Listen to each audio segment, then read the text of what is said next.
Hello, how you doing, folks? I'm Rick Hollis. I am here with Sammy Boller, and I have actually got something going on with my audio where the intro music is playing twice, and that's almost about to finish. But hey, Sammy, how you doing, buddy? What's going on, Rick? Good to see you, man. You too, mate. You too. Hey, I'm just going to take this out until the music finishes because it is playing. Oh, there it is.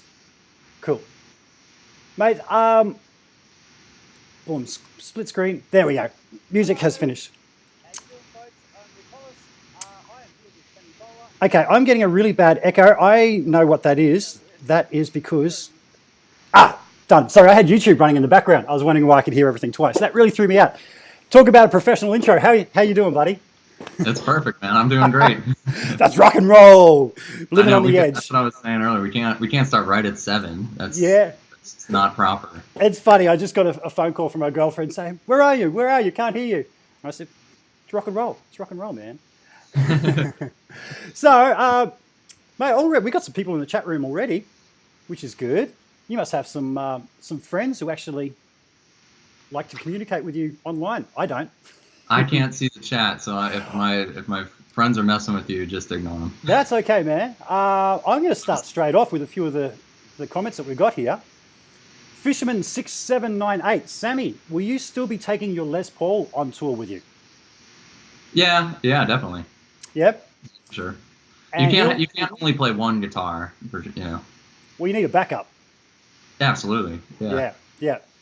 And Fisherman6798 also wants to know, is Henning Pauly as funny off camera as he is on camera?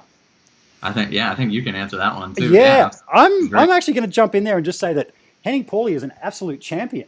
And he's a little bit zany, his persona on YouTube, and there's an element of that in real life, but he's actually just a really selfless kind of dude that goes out of his way for the YouTube community with no benefit to himself. So, Henning. He's Respect. amazing. Yeah, the event. Well, I mean, maybe we could share. Like, we met at his event in Germany, where I was at his house, and his kind of like compound. His whole family lives on that block, But it was an amazing event. I mean, I was knocked out by it. Absolutely. Yeah, it was incredible, and he's just a wonderful guy. And we've got Gabor from the super fun, awesome, happy time pedal show saying hi, Rick and Sammy. Hey, Gabor, how you doing, buddy? That's my dude. Yeah, Mo Draws. Hey, Rick. Hey, Sammy. Loved his drawings. Did he do any caricatures of you at 42 Gear Street that you know of? He did. Yeah. On the last day, Dave and I were sitting on the curb, and he drew a double portrait. It was pretty cool. Yeah, he was amazing. I saw some of the work he was doing. So I wanted to keep it, but they put them all up for auction at the end of the event. All right. Okay. So Mo Draws on YouTube. Check him out.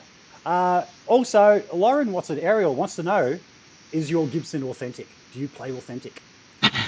Yeah, it's authentic. I guess that's what it can be now. And Elevated Jam Tracks, Tom is here. Hey, Tom. Did you play on one of Tom's tracks? I did. Yeah, that was a blast. Tom's awesome. Yeah. It was cool kind of seeing how he makes those tracks too. Yeah. I was blown away meeting him because when my tendonitis isn't playing up, I tend to play with his tracks every morning. I'd grab a coffee, grab a random track. If you Google backing track, if you put that into YouTube, the first thing that comes up is Elevated Jam Tracks. He just owns the market. So shout out to Tom. He's nice lad too. They're awesome. Yeah. Really well done. And so many people play over them. It's unreal. Yeah. It's a great way to practice. I know Gabor said he uses it for teaching as well. I'm sure most guitar teachers out there would probably use Tom's tracks. Definitely. Yeah. So, Sammy, have you recovered from your fight to the death with Tom Quayle? Because that was freaking awesome, man. It was a blast. That was a great idea, and it was just. I mean, the coolest part about it for me was just getting to watch Tom play up close. It was like insane. But yeah, that was awesome. That was like definitely one of the highlights for me at the whole event. Well, for me, watching it back, what's really noticeable is both of you guys checking each other's playing out and just going, Whoa, check that out. And I dropped a comment, I pinned a comment to the top of that YouTube video saying that afterwards you were saying to me, wow, I've never been up close with anybody that plays like that before. And I'm sort of giggling going, dude, have you ever ever checked yourself out playing? Because, you know, you go all right yourself, you know. I don't know that, but yeah, I mean his style is so unique, you know, and it's such like a rare thing. Like you see some players play like that online, you know, but seeing somebody up like really close, watching everything he's doing, it's like shit. That's that's really really cool. Yeah, amazing. And he tunes guitar in fourths. Who knew? I had no idea. Yeah. So he tunes his guitar funny, which does make it, if you're familiar with 3-note per string scale patterns, it makes that a lot easier. You don't have that awkward jump that happens with the B string where everything shifts up a fret. So by him tuning his B and E strings up a semitone, it eliminates that jump. So I do have a little video on my channel there where, and it's pretty low quality. Tom's actually got my phone and I'm playing his guitar, sussing it out. But man, you took that on. It was a last minute thing. It was like, Sammy, Tom Quayle, guitar battle. And you're like, okay. And he was the same. And I don't think either of you guys had actually heard each other play before that. So the element of surprise on your faces is actually genuine, which is great. Absolutely, yeah. Like I knew who Tom was, obviously, but I wasn't super familiar with his music or his playing, you know, until he was there, you know. So it was like it was awesome. I think that made it cooler. It kind of added like a cool element to it, you know. Absolutely. And as I said at the end of it, the winner is you, the viewer, because yeah, you killed it. You killed it, dude. And the air guitar is like the highlight of it as well. Somebody did post it on just a snippet on Instagram, and I saw a few comments go, dude, in the background's my spirit animal. And I'm like, oh, cool, thank you. I think they're talking about me. I know. I think you're a lot of people's spirit animal, bro. So, Sammy, something I asked you when I was at 42 Gear Street was, how the hell somebody, like you said you were 26 years old, I think you said? Yeah. Yep. You're very 80s influence to my ear, and I just want to know, how did you get so 80s influence in your playing? I mean, when I started playing guitar when I was like 10, and it was like right before YouTube, you know. So it's like it wasn't like now where you can look up and see, you know, a million amazing guitar players. So for me, like I only knew a couple of guitar players when I first started, you know. Like my dad gave me a Van Halen album, so it's like, oh, you know, so I thought, oh, Eddie's, you know, amazing. And like after him I got really into Randy Rhoads, you know. So it's like I guess those two guys were mainly in the 80s, but I kind of cut my teeth and like learned the initial stuff on guitar, like listening to those guys, trying to figure out what they were doing, you know. Cool. Now I think Eddie Van Halen's a big influence to everybody. It's he's just one of those guys. I do hear a bit of Paul Gilbert in your playing as well, and one thing you did say to me along the way was that you thought that Intense Rock Video 1 has everything you need to know about playing rock guitar. Yeah, definitely. So I take it that's VHS. I don't know what age I was when I started watching that, but like after I got like super into Van Halen and Ozzy and shit like that, you know, like I started getting really into the shredders like Paul and Steve Vai and Satriani, you know, because I like, to me, like in my, like, you know, being a kid, I'm like, all right, that's like the next level, you know. But yeah, once I discovered that, I mean, that's like the VHS, and now it's just on YouTube. But I mean, I was like, I just rewind, play, try to do it, rewind, you know. But if you really like internalize all that stuff, all those patterns, I mean, he lays out the neck just incredibly in that video, you know. The second one's really good too. And it's great that they're actually up on YouTube. There's a lot of those old videos when I was a kid that, being over here in Australia, you couldn't find them that easily. But now YouTube has all that stuff. So I actually went back a few years ago and tried to brush up on some of my playing through some of those things. It's amazing. Like I kind of used to enjoy like the having to seek it out. You know what I mean? Like having to like find like kind of like it was almost like a rarity. Like I used to watch like I never really took formal guitar lessons, but I used to watch. I learned a lot from this guy Kurt Mitchell. Do you know who that is? No. He used to do like the like Learn to Burn, and like he used to do these like guitar method in the style of videos. So like he had this Van Halen one where it's like, I mean, dead on, like the tone, everything. And like I remember just because I would listen to Van Halen, and there's certain things like if you don't know what he's doing, you don't know how he's actually playing it, you know. Yep. But I remember him watching him like do some of the harmonics and stuff. I was like, oh well, okay, that's it. So it's like actually watching somebody play it, you know, made a big difference. And he's just an amazing player. Yeah. You know. Absolutely. I started playing not long after the Live Without a Net video came out of Van Halen, and that was a big thing for me to watch that solo and learn all those different techniques that he uses, and yeah, it was a big one. Yeah, love it. Now, you said that you're self-taught. I did hear somebody say along the way while we were overseas that you started out playing piano. Is that right? Yeah, yeah. I started playing piano first. My parents put me in piano lessons when I was really young. You know, like I think like 5 years old. But I really don't remember a time when like music wasn't a part of my life, man. Like my parents were both professional musicians before I was born. Like they played in a band together. They were on the road together for like I think like 10 years. So I remember like even before I started playing, like music was always around the house, you know, and like we always had a lot of instruments around the house and stuff. But yeah, I never really took piano seriously. Like I would take lessons, but it was never like I'm really thankful because I learned to read music and, you know, like learn the basics of music really young, you know, and you kind of only get one chance at that when you're that age, you know.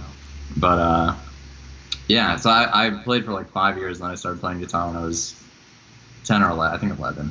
Okay. So people who aren't familiar with your playing probably wouldn't know, but you actually play a lot of pieces two-handed style. And does that come from piano, or is that influenced by, I know when I do that kind of thing, it comes from Satriani. Yeah, I learned a few pieces of his when I was quite young. Where did that come from for you? I don't really know. I think I mean, like I said, like I was a huge I still am like a huge Van Halen fan. So I started doing the tapping stuff, like, you know, like the Eruption, like more on like one string. But as far as like the more intricate, like cleaner stuff, I've only been doing that like the past couple of years or so. I started getting really into it. I was on the road like for a long time straight a couple of years ago, and I got home from this tour and was just kind of like burned out on kind of everything I was playing, you know, just so it's like everybody goes through that. We're like, man, I just got to try something completely new, you know. And that's when I started doing more of the really working hard on like some of the tapping, like the cleaner, like playing the melody and the bass and the chords like all at the same time. But it was yeah, I'd say maybe started like 2 years ago. I don't really know what the inspiration was for it, other than just like I thought it was cool, you know. And whenever you find something you're playing that you're like, oh, it's pretty cool, you just kind of want to expand on it, you know. Sure. Have you got your amp set up that you might be able to play us a little piece right now, and so we can show the folks what we're talking about? Yeah, I've got it. One sec. I think it's pretty distorted. Yeah, one sec. Sure. So while you're doing that, I'm just going to tell the folks out there the guitar battle that we were talking about before. Do a little search for 42GS1 on YouTube, and that will bring up all the videos from 42 Gear Street, which was put on by Henning Pauly. A fantastic event. It's taken a little while for all of us to get our videos out. We shot a lot of stuff there, and it's all starting to trickle out now. I think you'll like it. How you doing there, Sammy? You got it sussed, mate? I think so. Yep. Can you hear all right. Is that all right? Give us a little listen to some of your two-handed stuff, mate. Let's see if you can do this. Can you see it? Oh, perfect. I can see my floor. Yeah, so what he was talking about is I just kind of like to play like the bass and kind of like middle notes with the left hand and then the melody with the right hand. So it would be something like...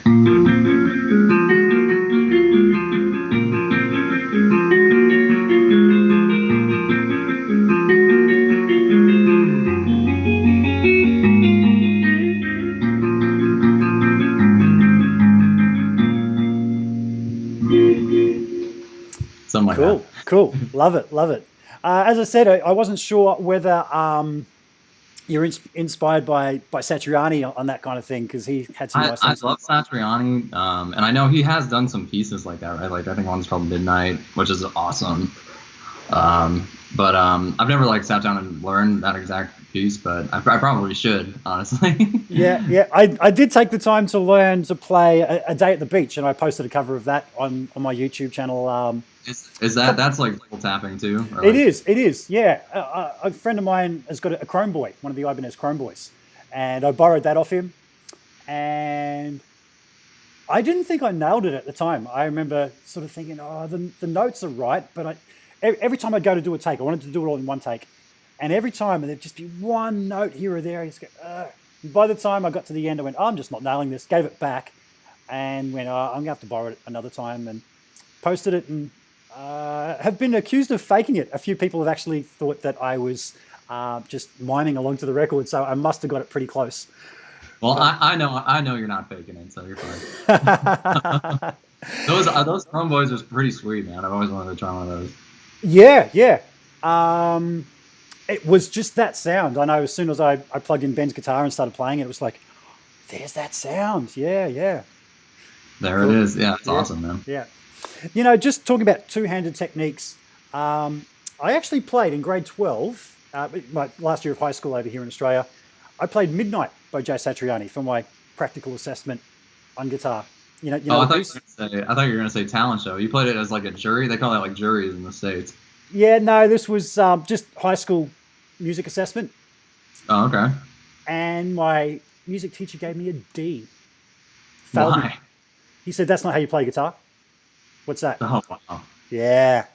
That's a bummer, man. Like It is. I don't think that's right to do as a teacher. Like It's my not. style is more like being very encouraging. Yeah. Just because Yep. I think I don't think that's right to like shove somebody down like that.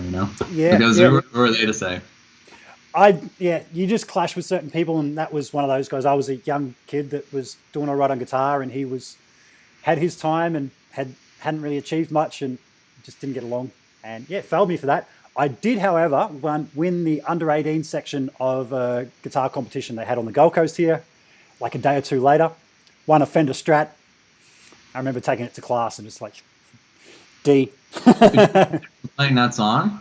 No, the competition was an improv thing. The backing band just played a blues, and I just improv'd over the top of that. And yeah, There you go. See, kick ass. See, you won in the end, even though you got a D. I actually took great delight in taking that guitar into class, and I would too. yeah, I actually did. I walked in, he said, "Hey, nice guitar," and I just looked at him and went, "D." Yeah, Yeah. that's awesome, man. I Yeah. love hearing stories like that. See, it all worked out. Yeah, totally. Now, I believe you've got a bit of a solo album in the works, mate. Do you want to tell us about that? Yeah, it's all done. And I've kind of, since I've been home from Europe, I've kind of locked in like some of the specifics of it coming out. So I've been working hard on trying to get it out the past couple months, but I finally should be good to go here. So I'm excited, Cool. man. It's 11 songs. How many songs, sorry? 11. 11, okay. And what can we expect on that? Is it sort of hard rocking kind of stuff, or is it more the mellower two-handed stuff that you do? It's rocking, man. It's a lot of the melodies are the two-handed stuff, but I've got a really heavy band backing me up, so it's cool. It's a little something for everybody. Cool. So the band backing you up, do you actually play in a band as well? Yeah, we just played a couple days ago, actually. It's just a three-piece. It's me and then a bass player and a drummer. Okay. Cool. And it's just like two of my best friends. It's like perfect. And my bass player, Steve Lahane, he produced the whole album and engineered it. Nice. So it's like I've been working with him since I was really young, man. So I was like 19. Cool. So it's a blast. But yeah, it's a band. Even the record, really, I was kind of going for like the record to sound more like a band, as opposed to just like a typical like solo album, And I think we achieved that, Nice. Yeah. Then when you said that they're like your best friends, I think that really comes through when you're making music. Yeah. Oh yeah. Absolutely. Yeah, absolutely. I remember years ago, when I was a teenager, a good friend of mine was very musical, but he never really followed up music. And I was well aware of it. We sort of would just sit around and play guitar, and I ended up getting him playing in a band with me, and he never even thought about playing. And it's like, dude, come and play bass and second guitar. And he was nervous as all hell, but it was just that you're my buddy. Yeah, we got each other's back here, and it really does work, as opposed to getting guns in who are really good, but you have no connection with, right? Well, I mean, yeah. First of all, yeah. I mean, that's like the best feeling in the world when you roll into town with your bros. You're being in a band. Like, I wish everybody could feel that. Especially when it's like your friends you grew up with. But what was I gonna say? I mean, I think like everybody when you're playing, like, it's a direct reflection of who you are. You know what I mean? And the chemistry of a band, like, it's not, even if you necessarily get the like 4 or 3 best musicians in town, even if they're great individually, it doesn't mean they're going to sound great together, playing together. You know what I mean? It's like, Absolutely. and that's like real magic in a band. Like one of my favorite bands is Kings of Leon, and like, for example, like individually maybe they aren't the most proficient, wailing players, but together it makes something really, really special. Yeah. Yep. So yeah, that's a really big thing. Cool. Now I'm just looking over your shoulder there, mate, and I noticed you got some cool guitars back there. And the first one I wanted to ask you about was your new Friedman, the NoHo, which is what you used in the guitar battle. Tell us a bit about that. Do you want to go grab it and give us a bit of a close-up look? I don't get crazy feedback. Hold up. What else have you got up there? I'm going to have a bit of a look while There's you're grabbing that. Too crazy, man. It's an SG. That's an 8-string guitar my buddy made. Oh, cool. That's what I was looking at, thinking, what the hell is that? Nice, yeah, that's a custom guitar made in Ann Arbor, man. Okay. But now, I used that quite a bit on this record I got coming out. Oh, nice. Yeah, and more for like the rhythm guitars, but it's on there. Yeah. So this here is your NoHo, isn't it? So this is it. Yeah, one second. I want to make sure it's fine. And we're live. you probably can't see it that well there, but so that's got a flame maple top. Yeah, that has been, that's it. So I had a few people asking me about your guitar. So that's been painted over the top in white, but underneath it is a flame maple, and that just looks magic, man. That looks absolutely magic. I love it, man. Thank you. Yeah, I'm psyched on it. I'm still trying to like breaking it in. Like I've only had it, I don't even think a month yet, but yep. I was blown away by it. I wish I could say it was my idea to paint like white over the flame, but that was totally Dave's idea. Oh, cool. cool. But yeah, it's awesome, and the back's worn to hell too, if you can see. Oh, nice. Yeah. That's cool. And I like guitars, man. I don't really like like brand new shiny stuff. Yeah, I can totally relate. Because I find if you get a brand new guitar, you're too scared to let anybody play it or just put it down in the corner or anything. You're trying to baby it too much. But one thing that you did say to me was that they got the relicking right, that they've actually put it right where you rest your thumb when you're doing your tapping as well. Yeah, it's crazy. I was just blown away by that. I don't know if that was intentional or not, or maybe just like a happy accident, But yeah, it's worn. I mean, it's like I've had this my whole life or something. I just can't believe it. And the real thing I was knocked out about is like I got this set up at home. Like I'm running all these heads through like a torpedo, so I'm running them just through monitors, like in this little setup. Yep. So like I really know how that sounds, And when I plugged it in, I'm like, whoa, because I mean the guitar just sounds insane. Cool. I got to say that when we did the guitar battle. Both you guys were playing through the same amp, and we didn't have much time to actually get the sound right or anything. And Tom's guitar, the single coil, sounded a little bit thin in comparison to yours. Your tone, that guitar, I thought sounded better.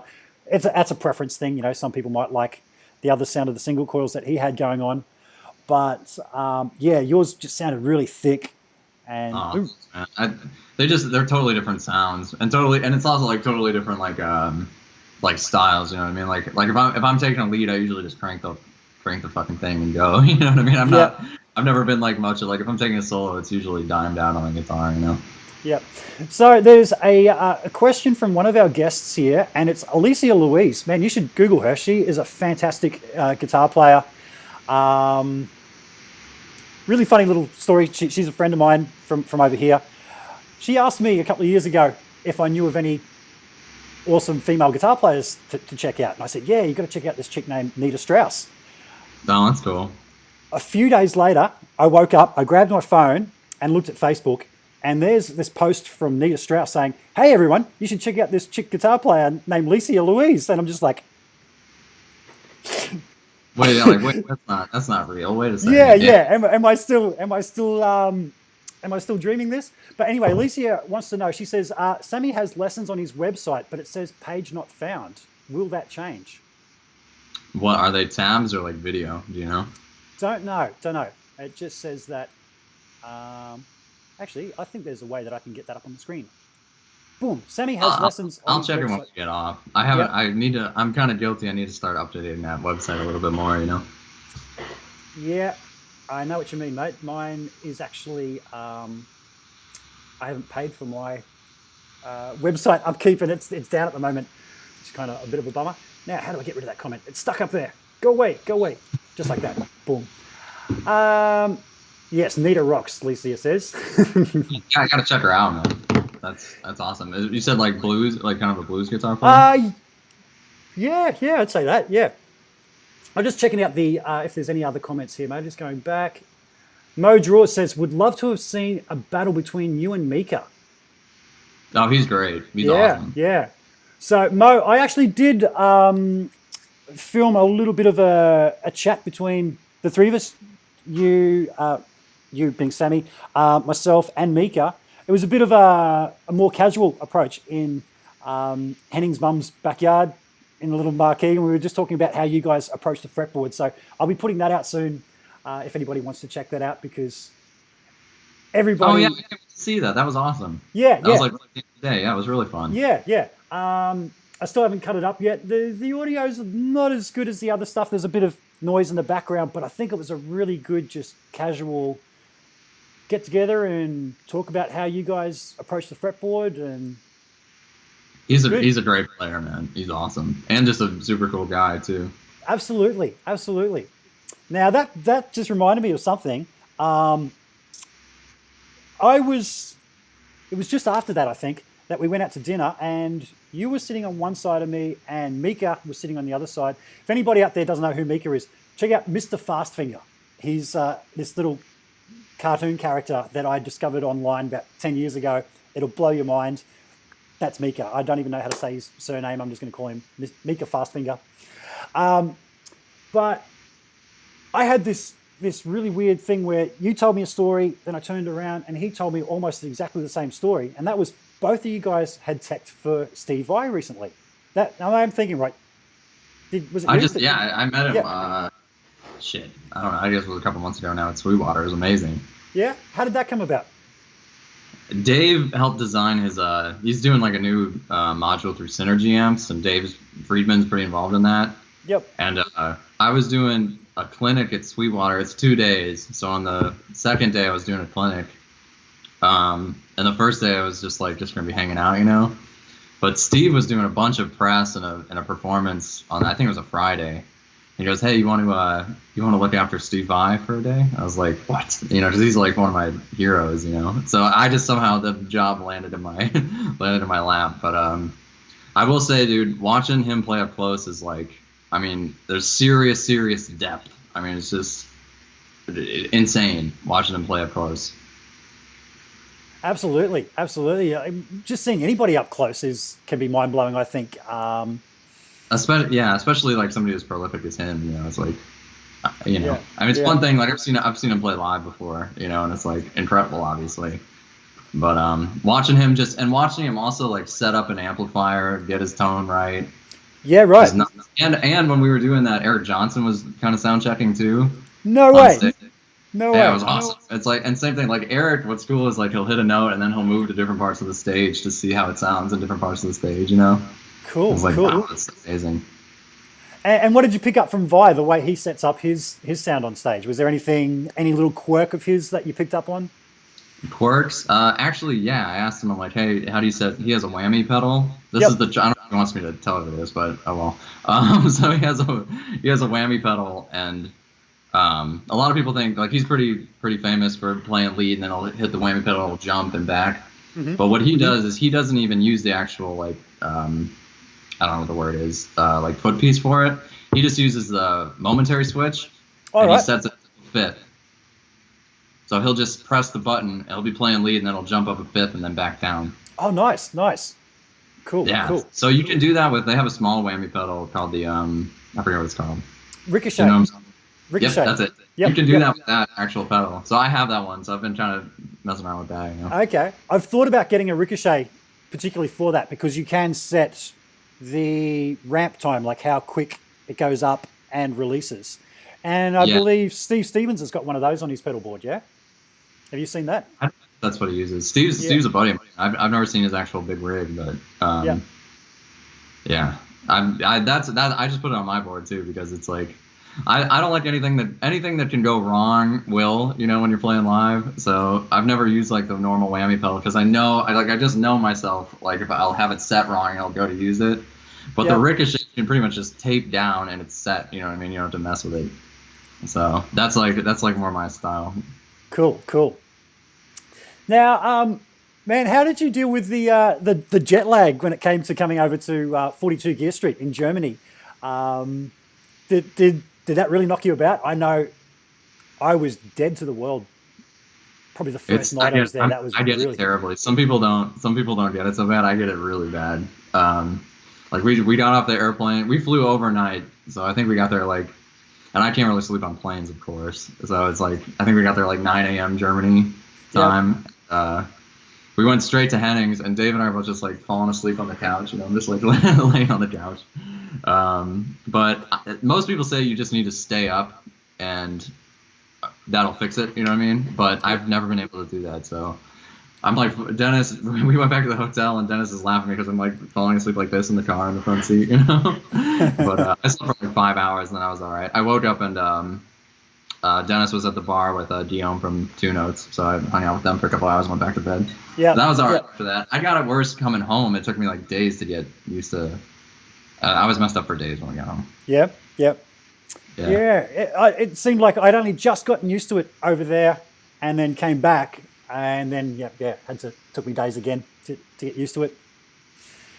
Now, isn't it rough? Your time change is worse than mine, right? Like, how far ahead are you of I think I'm like 10 hours ahead of you guys, or something like that.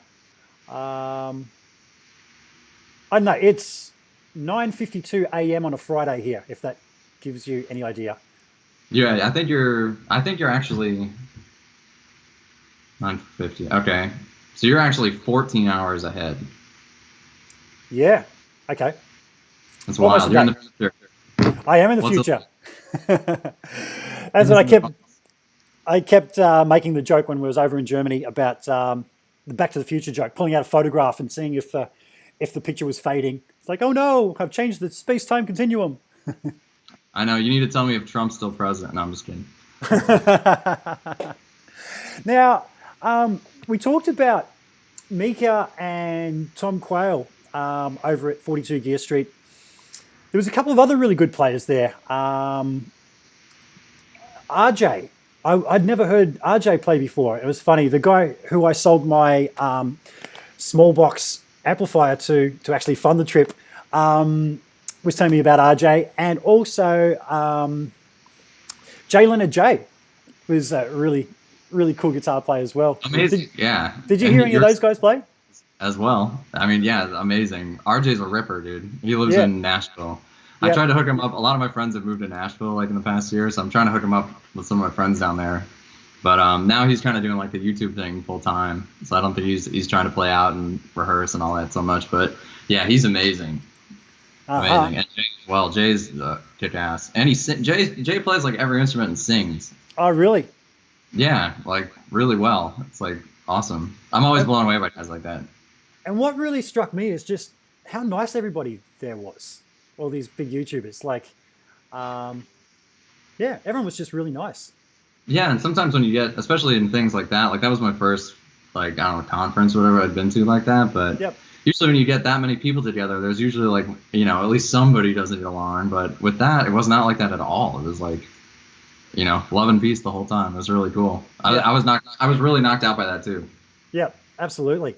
Now, Gabor has just said here that, I'll put this up on the screen, that he had the pleasure of being pretty close to Vi twice while he was trying out some amps and doing sound check when I worked for Carvin Australia. Oh, I didn't know. That's cool. What do you say about him? Yep. And he also says he did this thing where he walked around the stage finding the best spots for feedback, and then he put markers on the floor so he could find those spots during the show.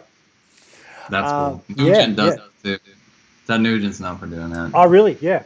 That's a good idea, actually. Yeah, because the guitar does react differently depending on where you are on the stage. Was there any bits of gear that you played at 42 Gear Street that jumped out to you that you didn't know about that you went, wow, that's extremely cool?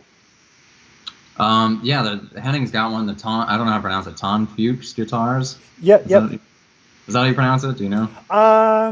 It was really funny because I heard quite a few different pronunciations. The way the Germans were saying it was kind of like Tone Fox, but it didn't sound rude the way it does with a accent like With an American accent. Tone Fox or Tone Fuchs. Yeah. But yeah, those are amazing. Yeah, really good. The last time I was at Henning's, I played his for a while. And I was like, man, this is really cool. But what was so funny, I was talking to somebody about, I was like, we were checking one out, and I was talking to somebody about it, like, man, this is so, badass or whatever. And they're standing right there, like, just listening. But it was like, I didn't know it was the designer, and it was just funny. It was like a funny moment. So they're like, yeah, it's pretty cool, huh? That's like one thing. That's one thing I really want to take my hat off to Henning for is about the event, is that he actually lined up a lot of the actual guys behind the products, not just some rep that didn't know much. It was actually the guys who make the product. So if you wanted to know about things, man, that was the guy who actually designed it, and it was great. It was amazing. Yeah, he did a great job at that. And what's funny is, like, I didn't know, like, until the last day when we were at that bar, before everybody left. Yep. I was hanging with the Engel guys, like, the whole time. And I didn't know that's the CEO of Engel. Did you know that? You know what? I've actually been talking to Jürgen for a few months through Facebook, just about some demos and stuff. And I didn't realize he was the CEO either. I thought he was just someone that worked in the workshop or something, and it wasn't until the event as well. Design the amps. I didn't know it was Jürgen's actual. It was hilarious, and we're just sitting at the bar, Yep. It's like I felt like an idiot. Like I like took me to the last day to go. So what do you what's your actual? No, him and Marty, they were top guys. So I really enjoyed hanging out with those two guys as well. Awesome. From Engel, awesome. And really keen to try some more of their amps. I've heard some great things about Engel amplifiers. I play in a band over here, which is kind of a musical collective. The lineup changes depending on who's available for the particular shows. And a guy that's been playing bass in it recently plays guitar. And he was telling me that one of the best amps he ever owned was an Engel. I can't remember what model it was. NATO, if you're out there and you hear me, you can let me know what model amp that was of Engel that you had that you said was absolutely killer. But yeah, really keen to try out some more of their stuff. But actually hanging out with Dave Friedman was really cool as well, and getting to pick his brains behind some stuff. So every time I see him, I learn something from my man. Yeah. So amazing. You use Friedman amplification, I take it? Oh yeah. What do you use? I've had a B100 for the past maybe like 4 years. I didn't know Dave at the time yet, but I've used a B100, just the older model. I'm trying to get the deluxe now because that's what I was using. After 42 Gear Street, we went on like a clinic tour, so I was playing the deluxe for all that, and that's like, whoa, I mean, that's a really amazing amp. But I've used the B100 for recording and live for like the past few years, and I just use that with a 412, and then you're good to go. It's funny, Gabor here saying that the Engel guys were the nicest people ever. They sure were. They were top guys. Oh, they're sweethearts. Just awesome. Yeah. Jason Wade wants to know, does Sammy have any plans to tour soon? Yeah, tentatively ready March, hopefully. Cross your fingers. Yeah. Cool. Now, just talking about other gear that was there, did you have a play with Thomas Blug's Blug Guitar Amp 1? That thing, yeah, that's kick-ass. That's super cool. I want to get one. Yeah, yeah, yeah. But yeah, you know, it's like a floor amplifier, 100 watts. Yep. What is it, like 4 channels or more? Do you remember? I think it was a 4 channel. Yes, it is 4 channels. Yep. Yeah, that thing, and it sounds, it's tubes. You know, it's a tube amp, at least a tube preamp, I think. No, Uh, no. It is. I think it has one in there, doesn't it? Or is it a power? Now if you go back and have a look at my channel, I actually did a little interview with Thomas about it, and I asked him about the tube that's in it because there is this little micro tube, and that is for the power amp. It's a Class D Oh, it's a power amp, so he actually puts that little micro tube in the power amp section just to get a bit of that tube goodness. Now Hughes and Kettner also had their floor amp as well, which is really good, and it's the Black Spirit 200 floor. I actually have Black Spirit 200 just back here, the head, but did you play their floor unit or the head as well?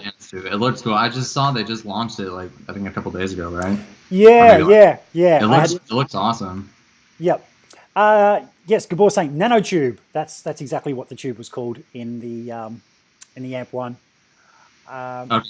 Oh yeah, Thomas. Talk about a great player too. Thomas is amazing. Did you hear him play at all? Absolutely, man. Absolutely. I let him do most of the playing when I did an interview with him. He's awesome. He wailed. Yeah, someone said he's quite a well-known player in Europe, and I definitely believe that. Yeah. Yeah.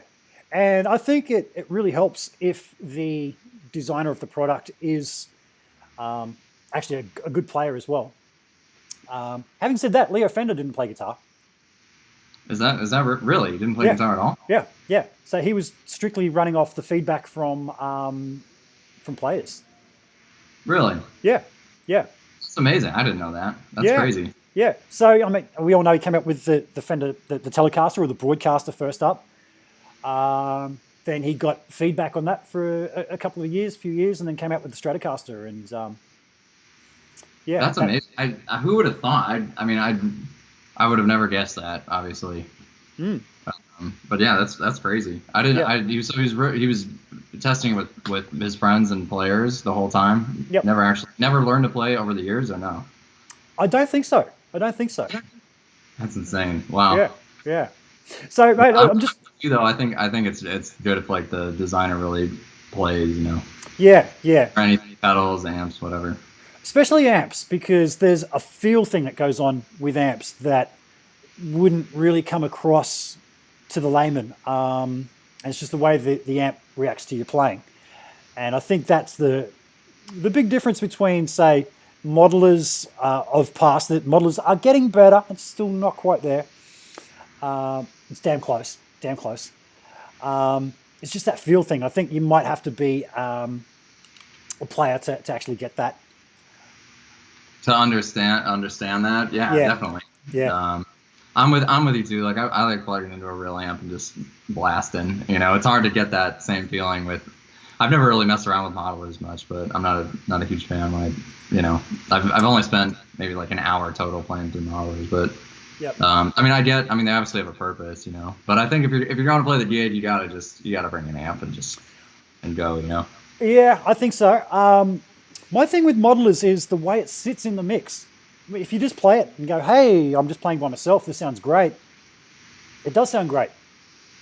But there's just something about the way real amps sit in the mix. And I'm going to use an example here of when I went to a festival called Soundwave over here in Australia, and I saw all these guys earlier on in the day that I knew were Kemper or Axe-Fx players, and their sound was pretty good. And then Alice in Chains came on, and Jerry's guitar sound just had that 3D thing where the mid-range just was like it was sitting just in front of the speaker and you could almost touch it. And that's what I find is missing with some of the modelers. And since then I've seen other multiple band nights or players and I know who's using what, and that's what jumps out to me. Just the edges of the sound. It's not 3D. It doesn't poke its head out. I think it's just like every time I go see my friends that are playing modelers, it's just like the guitar's like inaudible or something. You know what I mean? Like when you're screaming with a band, you got loud drums and vocals. It's like the guitar really has to cut right, you know? Yep. And you can't. The thing is, like depending on where you're playing, you really have to adjust your tone. I think, like, at least in my experience, you really have to adjust your tone to the room you're playing in. You know what I mean? Yep. To make it cut correctly. You know? Yep. Yep. And to do that on like an Axe Effects, I mean, that takes forever to be able to do that. You know? Yep. But yep. I don't play with in-ears. Like, I hate using in-ear monitors Same. live. Same. Yep. So I get having a consistency in your ears is probably amazing. Like if you're using a floor unit or whatever, but to really get the guitar to punch right live with a whole band where there's so much stuff going on. I really think you just have to use, you know, an amp and let it wail, you know. Yeah. So you can probably see over my shoulder there, I've got an 80A preamp. I used to use one of those back in the 90s, and that was the same deal. I had all my presets all dialed, but depending from room to room, if I wanted to just, you know, adjust the presence of the treble for the room, it was a pain in the ass. So yeah, that sort of, I just wanted real knobs that I could turn. Yeah, it's fun, man. And if you got to turn up, you know, like I'm kind of notorious for starting the gig and then turning up as you go. So you don't want to, you know, switch through, you know, a million things just to turn the volume up or something, you know. Yeah. It's funny, man. I've sold it now, but I'll get myself another one before too long. But my Friedman, over here in Australia, I play with a few different sort of 80s pop artists, and they're all getting a bit older. The eyesight's not as good, and guaranteed every time after the first song, they'll lean over to me and they go, "Man, that's the best Marshall I've ever heard." Okay, it's not a Marshall, man. Yeah. That was the old small box. Oh, definitely, dude. So the thing is, like back then, to get that sound, get the sound of like just a plug-in straight into a Friedman. Yep. I'm sure you had to go through hell, dude. I mean, with mods and pedal. I mean, so you get that like hot routed Marshall thing. Yep. Absolutely. Yeah. In fact, that's how I first became acquainted with Dave Friedman. Was I was getting amps modified by him before he came out with his own line of amps. He was doing the Brown Eye mod to any Marshall style circuit, and I had a few things. What was that? Do you remember? Or around the time? What the Brown Eye mod is? Yeah. I've never. So the Brown Eye mod is pretty much the basis of the Big E 100 sound. He could take any style of Marshall circuit, or any Marshall style circuit, and do his little secret thing, and just brought that amazing clarity to it. And what I was actually using originally was the old Randall MTS system, which is now evolved into Synergy gear. Oh, the modules? The modules, yeah. Yeah, so bit of a background on that. Bruce Egnator designed that. Dave actually had a bit of a hand in helping designing all that and tweaking it. That got licensed to Randall, and I had the Randall versions, but I had my modules tweaked by Dave Friedman. And man, talk about night and day when you compare one that he'd tweaked and an off the shelf. Oh, that's great. So you sent him the modules, and he I didn't know he was even doing that. That's cool. Yeah. So that was his thing, was he was modifying stuff. Rack Systems was the name of the company he had going before then. And so, the module that I was using most was a prototype that he'd done up for Steve Stevens when Steve was actually using the Randall heads. And that was the precursor. Oh, okay. Yeah, that's great. I didn't know Steve ever used Randall. Yeah. But it was with the modules modified by Dave. That was the precursor to the whole Friedman sound, I think. So when was this? Was like early 2000s, I'm guessing, or 90s? No, 90s? Probably 2000s. Okay. Yeah, around about 10 years ago, just over 10 years ago, I'd say. Okay. I think, yeah. That's awesome. Bruce is from the grid too, man. Have you remembered Bruce Egnator? Yes, briefly at NAMM. He's a wonderful guy, man. His shop is probably like 2 miles from here. It's in Berkeley, Michigan. Yep. And he just fixed up an amp for me. Like I just saw him like maybe a month ago. Cool. But he's always cool, man. He's always like down to hang out, you know, which is sweet. Awesome. Some guys aren't like that. Yep. Well, Bruce was very nice a few years ago. He's got the Egnator amp switcher, which he used to make many years ago. I emailed him and asked him whether they were still a thing, and he said no, he discontinued them years ago, but he still had the parts. He could whip one up And he did. He whipped up a custom one for me. I just Joe Blogs off the street. He had no idea, you know, I'm just a nobody to him, but he took the time out to actually make me one. Dude, really? Yeah, yeah. He made an amp switch. What is it? Similar like the amp heat ones, where it's he from years ago, maybe 15, 20 years ago. He had a similar design. That's my next purchase, man. I gotta get an amp switcher. That's like my dream. If I have that, then I'm good to go. Yeah. So what's really funny is you're from Detroit. Bruce Egnater's from Detroit. Dave Friedman's from Detroit, and I got a bit of a chat that'll come out soon that I did with Dave, and he said, I asked about how you guys met, and you guys didn't actually meet in Detroit. It was a mutual friend from there, right? That connected you guys. Yeah, the owner of like the biggest music store in town is named Marty. He owns a place called Motor City Guitar. Yep. And him and Dave were like basically family. They were best friends growing up. Yep. So I've been going there since I was really young, you know. And yep. When he was like the first store in town to get Friedman amps, so I was playing in a band at the time, and I was like going in every couple of weeks putting money down on one, you know. Yep. He goes, you know, like I'm really great friends with Dave. Like next time he's in town, like maybe you guys can link up. I'll tell him or whatever. And we did, you know, and hung out, and we've just kind of been really good friends ever since. Cool. But yeah, it was like the mutual friend connection is how we met. Yep. Yep. So when I was asking Dave about Bruce Egnater as well, because Bruce was Dave's mentor. Yep. And I asked him about, so you knew him from Detroit. I think he did, but when he started working with him, it was afterwards, after he'd been working at Andy Brower Rentals.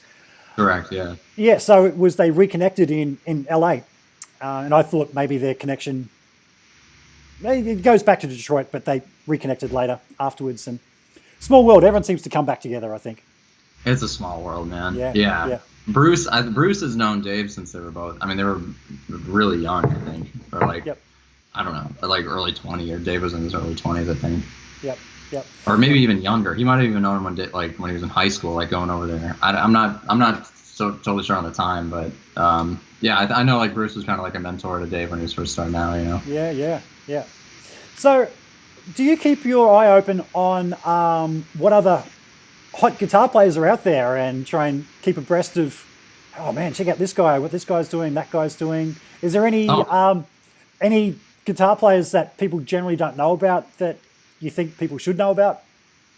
Me and my buddies are always like, every day I'll wake up and my buddies just send me different guitar players, you know, mostly just like on like Instagram or YouTube or whatever. But some of my favorites right now, I mean, I really like Mateus. Are you gonna have Mateus Asado? Yeah. He's awesome. I met this kid in Germany named Wagner. He does these really crazy harmonics, but he's amazing. I always watch his stuff, and he's a young kid too, and it's super cool. Yep. I'm trying to think. Who else do I really like? I'm always going through like just going, oh shit, that's awesome. Save, you know. Yeah. Have you checked out Thomas McLaughlin?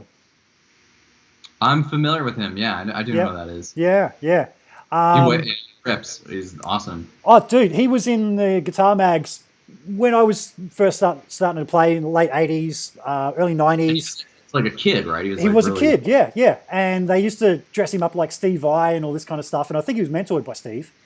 And he was this little kid that was absolutely ripping it up.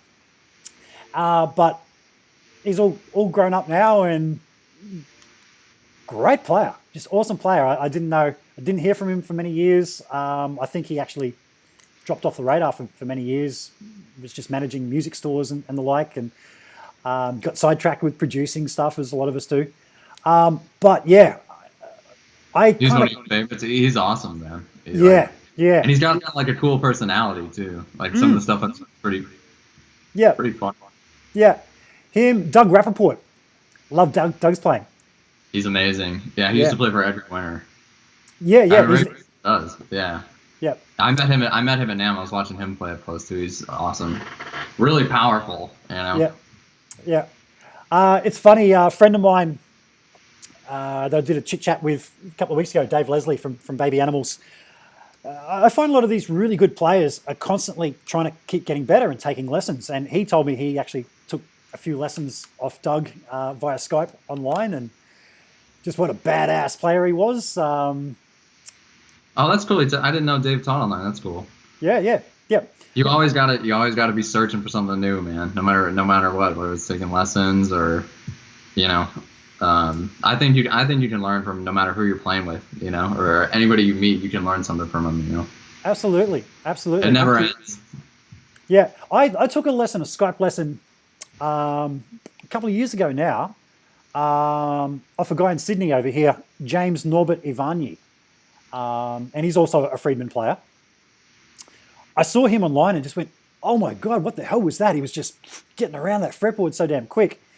And I ended up taking a lesson off him and just learned just the way that he warms up every morning and gets his dexterity, just a little bit of a routine that he goes through.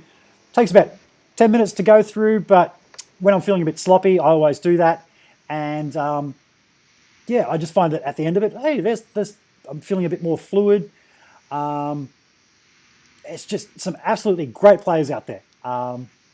That's awesome. I probably should get into a regimen like that, like doing the same thing every day to get going, you know. Yeah. But that's a cool thing to take a lesson on, man. Like figuring out how other people warm up and, you know, get in the zone or whatever.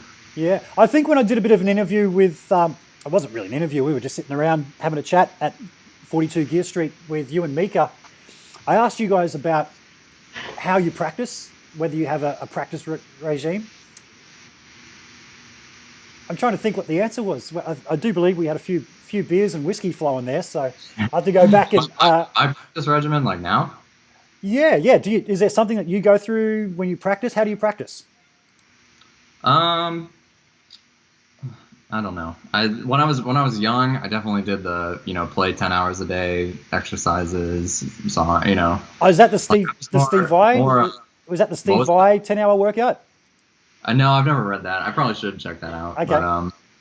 But honestly, I was more into like learning songs and solos and really transcribing is like pretty much like what I would practice. Like I'd put on a song and slow it down and try to figure it out because I think that's good because it helps your ear, you know. Mm-hmm. So that was pretty much like my biggest time, you know. I still play all day, but now it's more like I sit down and I try and come up with things I haven't done before. Like it's more like writing, you know. But I think the best thing you can do for practice, and I tell a lot of people this, I guess, but just sit down and start playing and don't stop, no pauses. And if you do that for like, it depends, it changes over time. Like sometimes it can take an hour, sometimes it'll take just a couple minutes, but what happens is you get in this zone where it's almost like you're watching yourself playing, you aren't even thinking about anything, you know what I mean? Cool. And that's what I try to do. Like I start playing, and if I find something I like, then you just repeat it. And then it kind of like where you are, it kind of tells you where to go next when you're kind of like, when you get to that certain point, you know? And that's how I like write a lot of music. That's kind of like what I try to work on, you know. But for me, it's like just trying to come up with new things, try to come up with, you know, cool stuff. Combining techniques is cool, you know, like maybe you play something you've done a million times, but you add a slide or you try doing a tapping, or you know. Okay. And what are you working on now when you're playing? Is there something that you're actually working on in your playing, trying to better right now? Yeah, I'm working on bending with the right hand, which is kind of cool. Bending with the right hand? What do you mean? Like when you tap and you bend a note. Oh, yeah, okay, yeah, I get you, yeah. Yeah, so that's what I'm working on. Let me see whether this thing... Talk about playing a lot. I got this recently. You were showing me that. That thing's amazing. Yeah, man. I'll just go to a screen just of me. Electrophonic Guitarmadillo, a Go Anywhere. That's actually like a scratch-proof coating on that. I'm doing up a demo for that, which should be out real soon. But that's the one they make custom for you, right? Yeah. So that has actually built-in speakers. Let me turn it on. Hopefully it's still charged.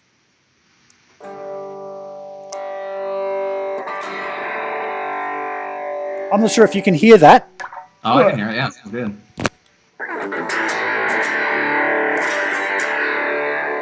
But just talking about playing anywhere. I haven't been playing much since Germany because my tendonitis is playing up again. But when it's not playing up on me, I intend on having this with me everywhere and just playing. That's a great. That's an amazing travel instrument, bro. It is. It is. I've played several.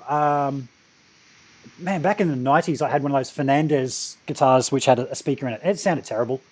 It had an action this high, but this thing just plays really well. It just plays great. Yeah, that makes yeah. such. What's that? That makes such a difference, right? When it plays well and sounds good. Yeah, yeah. I did a demo for this with my friend Louis Shelton. That was my first contact with the company. I'd never heard of it, but Louis brought over a Model 1, which is the nice, actually doesn't have the scratch-proof finish. It has a normal finish on it. We did a little demo for that. I was like, wow, I need one of those, man. You showed me some of that stuff when we were over there, and it's like, I've never even seen anything like that, where it's the amp built in and there's effects on it, right? Absolutely, absolutely. So it has got, let me just flick this to a screen where we can see. Yeah, you got your preamp, reverb. It's got not reverb, an analog delay, analog chorus, analog preamp all built into it. It's got provisions down here. You can hook up a smartphone and play your backing tracks and everything through it. So through the guitar. Yeah, wow. Yeah. So Super. The beauty of this is I actually live above a cafe. There's a cafe downstairs from my place, and I wish. And we were talking to them the other day that they just got some new owners, and they're talking about opening on a Friday and Saturday night and doing meals of a night time. And we asked, are you going to have any entertainment? They said, yeah, we thought about getting someone in there. And I sort of, actually, it was my girlfriend that said, oh, you should get Rick to come and play. And I said to them, I've got this little guitar that I can bring, just play my backing tracks through it. So I don't need to bring in a PA and take out a whole corner. I can just sit there and just be self-sufficient. It's loud enough to fill the room. It's a really great sounding guitar when you wind it up. So you can gig with that and it's loud enough, don't even have to use an amp? I could do like a cafe gig with it, absolutely. That's insane. That's just amazing. Yeah. They've done something really cool with it, just porting wise, to get nice big rich sound out of it. I did a chit chat with them a few weeks ago. If anybody's interested to go back and have a talk to that with Jan and Joe from Electrophonic. They were cool guys. But yeah, that's been playing that a lot. Just talk about practicing a lot. And that's amazing, man. That's super cool. I wish I had one of those. Yeah. Now you said you were working on bending with your right hand. Are you talking about like just getting the intonation right when you're doing bends and tapping, or? Yeah, I'm trying to I don't know. That's just kind of what I've been doing for fun. Yep. It's like I'm just trying to just do weirder stuff, I guess. But yeah, it's like bending and like vibrato with the right hand too. Like a lot of the time you can bend, like if you tap a note, you can bend with your left hand and just use the bending from your left hand. But to get it independent where you can do whatever you want with your left hand and bend away on the right, it's kind of cool. I'm still like in the beginning stages of it, but cool. Yeah, it's fun. Yeah. It's just it never ends, man. Like just when you think like, all right, man, I'm finally getting somewhere, it's like, no. Yeah. Hey, tell us about that a bit more about the other guitar you got behind you there. The you said your friend built 8-string, was it? Yeah, I'll show it to you one sec. Yeah, cool. I don't know if I haven't played it that stuff. One sec. You're right, man.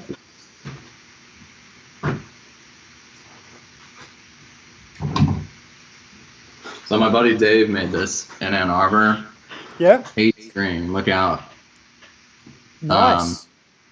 And look at the back. The neck is crazy. Wow. How do you find I'm nervous to play it live because looking down at this after a drink or two would just be a nightmare, seeing 8 strings. But yeah, it's amazing.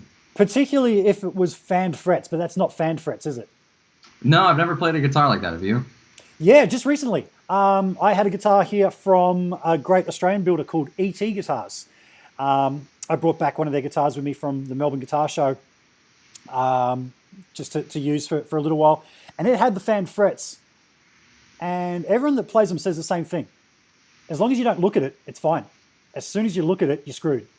It feels weird. No, Really? it feels normal. It feels absolutely normal.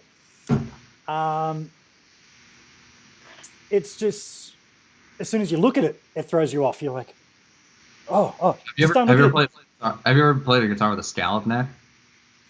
I would have tried one along the way, like maybe one of the Malmsteens or. And the Steve Vai, the Gems had the scallops up high as well. Oh, that's cool. Yeah. Yeah.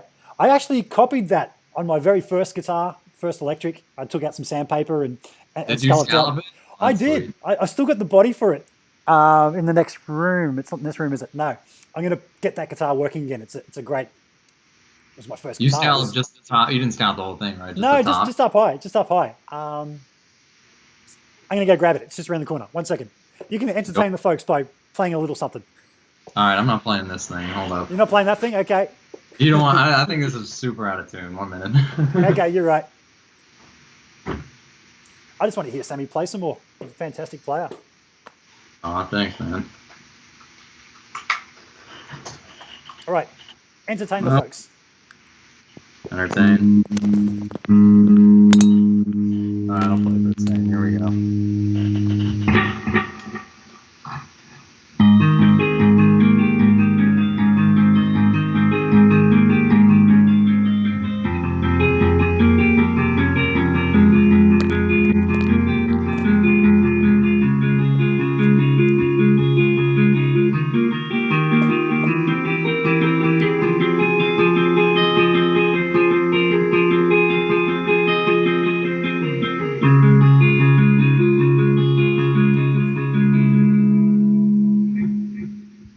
Awesome. Cheers. Awesome.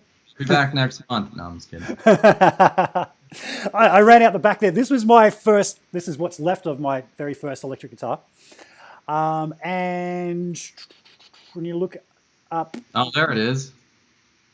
There, can you see? I took to it. Steve, I had 4 of his upper ones done, and I did 3 of mine. You can see all the big holes in this. This is like a 14-year-old kid that took to it didn't have a chisel, and I took all that out with a screwdriver. Dude, that's how you do it, though. That's how they did it. That's how Eddie did it, you know? Yeah. There's Auto Bog. This way, if I go that way, that's Automotive Bog, because we tried putting a Floyd Rose, a cheap imitation Floyd Rose on it at one stage. You tried to route it in there? What's you that? trying to route for a Floyd? Yeah. So I'm going to get that going again. I'm going to buy some decent hardware and just do that whole experiment of if you put good hardware and pickups onto a plywood body, whether it can sound any good. Because the more I talk to people, the more I think it might be achievable. I think the pickups are the biggest thing, personally. Yeah. Just all especially the biggest thing is like the feel and the pickups, I think you get most of the sound from the pickups. Yeah. The whole talk of tone wood seems to be quite a healthy debate on whether the actual wood affects the sounds.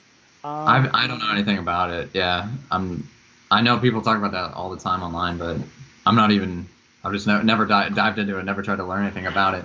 Sure. What are Les Pauls are usually mahogany, right? Mahogany, that's right. Yeah. And maple top on a lot of them, or no? Yep. Okay. Yeah, maple cap. Next mahogany too, or no? I believe they are. I'm not really much a Gibson aficionado. I'm more a Fender kind of guy, but I think they are mahogany necks. If somebody wants to correct me on that, they can. It's funny because when I talk to people about the whole tone wood thing, you get guys who swear black and blue. No, it doesn't matter. And when I was at Melbourne Guitar Show, I played an aluminum, as you guys would say, guitar. It was pretty much just a frame. It was like a spider web of aluminium. And it had amazing sustain. I couldn't believe how good it sounded. But then again, I'm totally a Strat guy. I've got a Richie Kotzen Strat back there, which is made of ash. And then I've got my regular Strat, which is alder. Now, when you hear those not plugged in, just acoustically, the Ash one has more of a scooped mid sound, whereas the mids are a bit more thrust forward on the older body, and that totally comes through when you play them plugged in. Really? And it does. So I'm a bit torn whether on the whole debate of tone wood. Do they have the same pickups? No, they don't. No, that's you really need to do a controlled test with the same pickups. And I don't know. I think it's just more about. I think you get used to a certain type of sound, you know. Yep. Like, for me, the biggest thing is just like having humbuckers in the bridge, you know. Yeah. It doesn't, as long as like I have, like, I think in like worst case scenario, say you fly the gig and your stuff doesn't show up. If somebody has that, like, depending on the gig or whatever, but like if I have a humbucker and like some type of amp where you can really get some gain going, it's okay. Yep. Like I don't know. I've never. I should probably learn more about the tone woods though, because it's fascinating, you know. It is, and yeah, depending on who you talk to. Like a Carina Flying V or anything like that. What's that? Sorry, mate. Carina, you ever played one of those? Like a Carina body? No, dude, I haven't. Now that one you can tell the difference because it's really light, really punchy. Yeah, it's amazing. Mm-hmm. A lot of people think that's the greatest tone wood or whatever. Yep. So when it comes to acoustic guitars, I do believe it makes the world of difference. Oh, of course. Yeah, of course. Yeah. And it was funny. I mentioned my friend Licia earlier, fantastic guitar player. I did some recording with her here about a year ago when we rounded up maybe about 10 acoustic guitars just to do a shootout and to see what guitars she wanted to use for some recording. And a friend of mine, Link, has got this Taylor made of Koa. And whoa, the low end on this thing, it's just like an extra octave of frequencies than anything else. And it really came through. And I've heard people say that Koa guitars, acoustic guitars, just get better with age. Yeah. The biggest thing to me for acoustics is, like, if you can get an old acoustic, one that's really aged, there's a huge noticeable difference, I think. Like at the studio, I work at a studio called Rust Belt in Detroit, and they have like a 50s Gibson. I think it's like a J40 maybe. That's a 1950s, so it's 60 years old. I mean, there's nothing. I've never played a guitar even close, you know. Like you could find the nicest like new guitar at the store or whatever, no matter what it was, $10,000 or whatever. But it's just the response. It's like almost like hidden, like brings out like hidden things in your playing. It's weird. I've never played a guitar like that. Mm-hmm. Yeah, no, definitely with acoustics, I think that the wood makes a big difference. Speaking of acoustics, do you play much acoustic guitar? I do. Yeah, not as much. I mean, not as much. Yeah. I was kind of hell bent on not putting any acoustics on the album I was just doing, so we didn't. Yeah. But I think on the next record I'll probably play a little bit of acoustic. Yeah, I like it. Yep. People are often surprised when they say to me, "Oh, bring your acoustic along," and I say, "I don't own one. I'm just not an acoustic player." The thing is, I find a good acoustic guitar is very expensive. Big time. Yeah, I don't have a nice one either. One day I'd like to have that's like a dream of mine to have an old Gibson acoustic or something. But yeah, there's a big difference, I think, between you get your up to $1,000 acoustic, but then you get some that are like $5,000, and that they're amazing. Nuts. Big difference. And it's hard to amp, you know what I mean? Like if you have like kind of a cheap electric and you plug it into a really amazing amp, but you can still kind of get somewhere, you know? Yeah. But with the acoustic, it's way tougher, you know? Absolutely. Yeah. I think you can take a cheap electric guitar and modify it with good hardware and pull some good stuff out of it. Can't do the same with a cheap acoustic, I don't think. No, you're shit out of luck, yeah. I just bought a Telly. I just bought like a cheap Telly, maybe like I don't know, last year I guess already, which is scary. But same kind of thing. I was just upgrading it, you know, and it's fun. I like messing with guitar. I like modern guitars, you know. Yep. So, do you have a preference for pickups at all? You said you like to have a humbucker in the bridge. I think for rock and roll players, that's pretty much a given. Yeah, I use this. There's this guy in Detroit named Wade Westbrook. He owns a company called Motor City Pickups. Yep. And those are like the greatest I've ever heard in my life. So I have those in this. I've used those forever. Oh shit, I'm not gonna. But yeah, I've used that in this guitar forever. Yeah. But I was always more of a fan of like old school kind of low output or medium output pickups. But I went over to his place and I tried this pickup called the Hothead. Yep.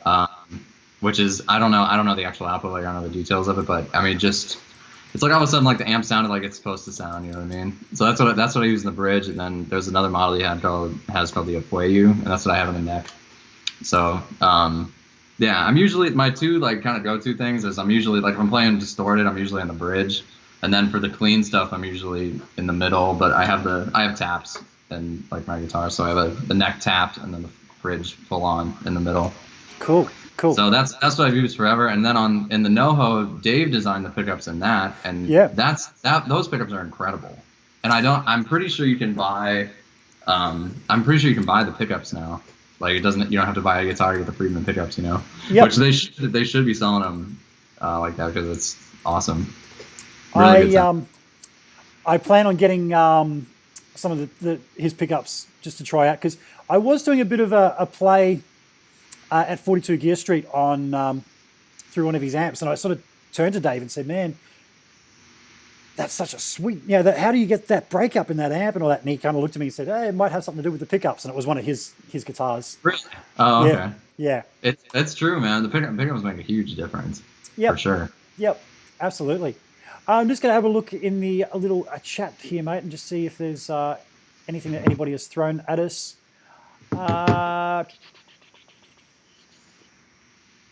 Okay, so Jason Wade a little while ago said that, now I don't know how to pronounce this, Vinay Trinity Pakdi is a great player as well when we're talking about some of the newer guitar players.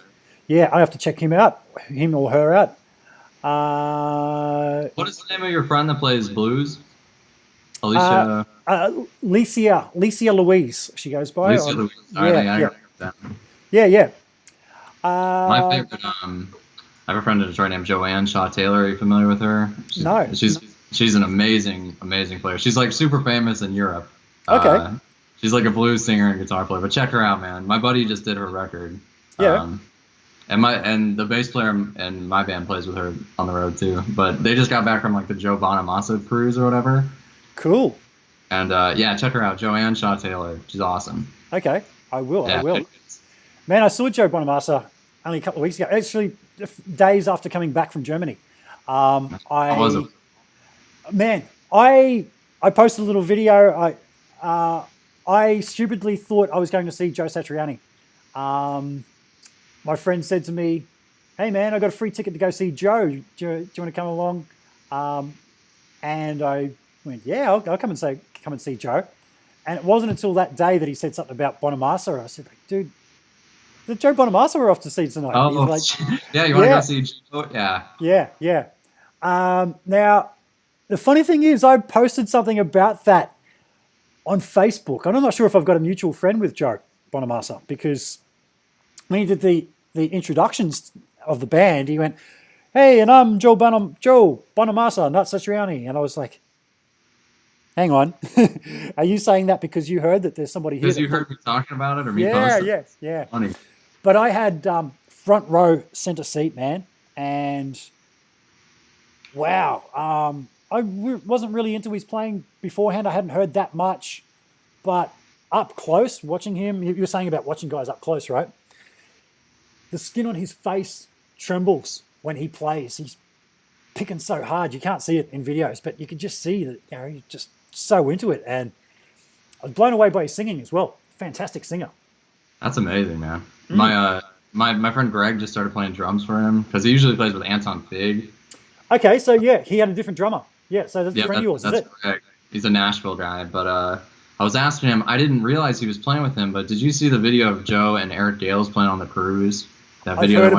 I've heard about it. No, go watch that, because I'm watching that going, man, the fuck, it's killer, right? And Eric, I'm a huge fan of Eric Gales, so it's like watching them play together is amazing. Yeah. But then I'm like looking, wait, that's Greg. I'm like, that's Greg playing drums. What the hell? So I saw him. He happened to be in Detroit like the next week. I'm like, when you watch the video, you'll see, because it's like there's kinetic, like you can feel like the kinetic energy going on, because it's like lit going up and up and up and up, and it's like rarely does that really translate on video unless you're watching like, I don't know, these old Zeppelin clips or something, you know.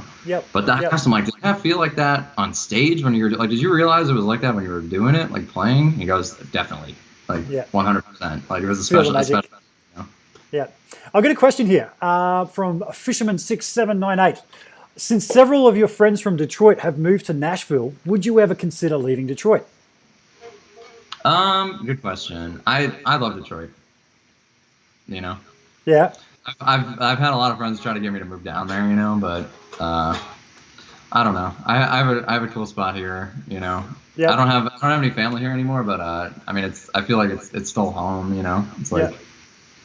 I don't know. You know, I tend not to plan too far ahead either. So yeah, take it as it comes. Yeah. Well, from what I've seen of the whole, there's almost like a circuit of events that YouTubers go to, and the whole 42 Gear Street thing might lead on to that. Where, you know, you got Winter NAMM, and then there's Summer NAMM. You've got 42 Gear Street. There's all these different things. Melbourne Guitar Show.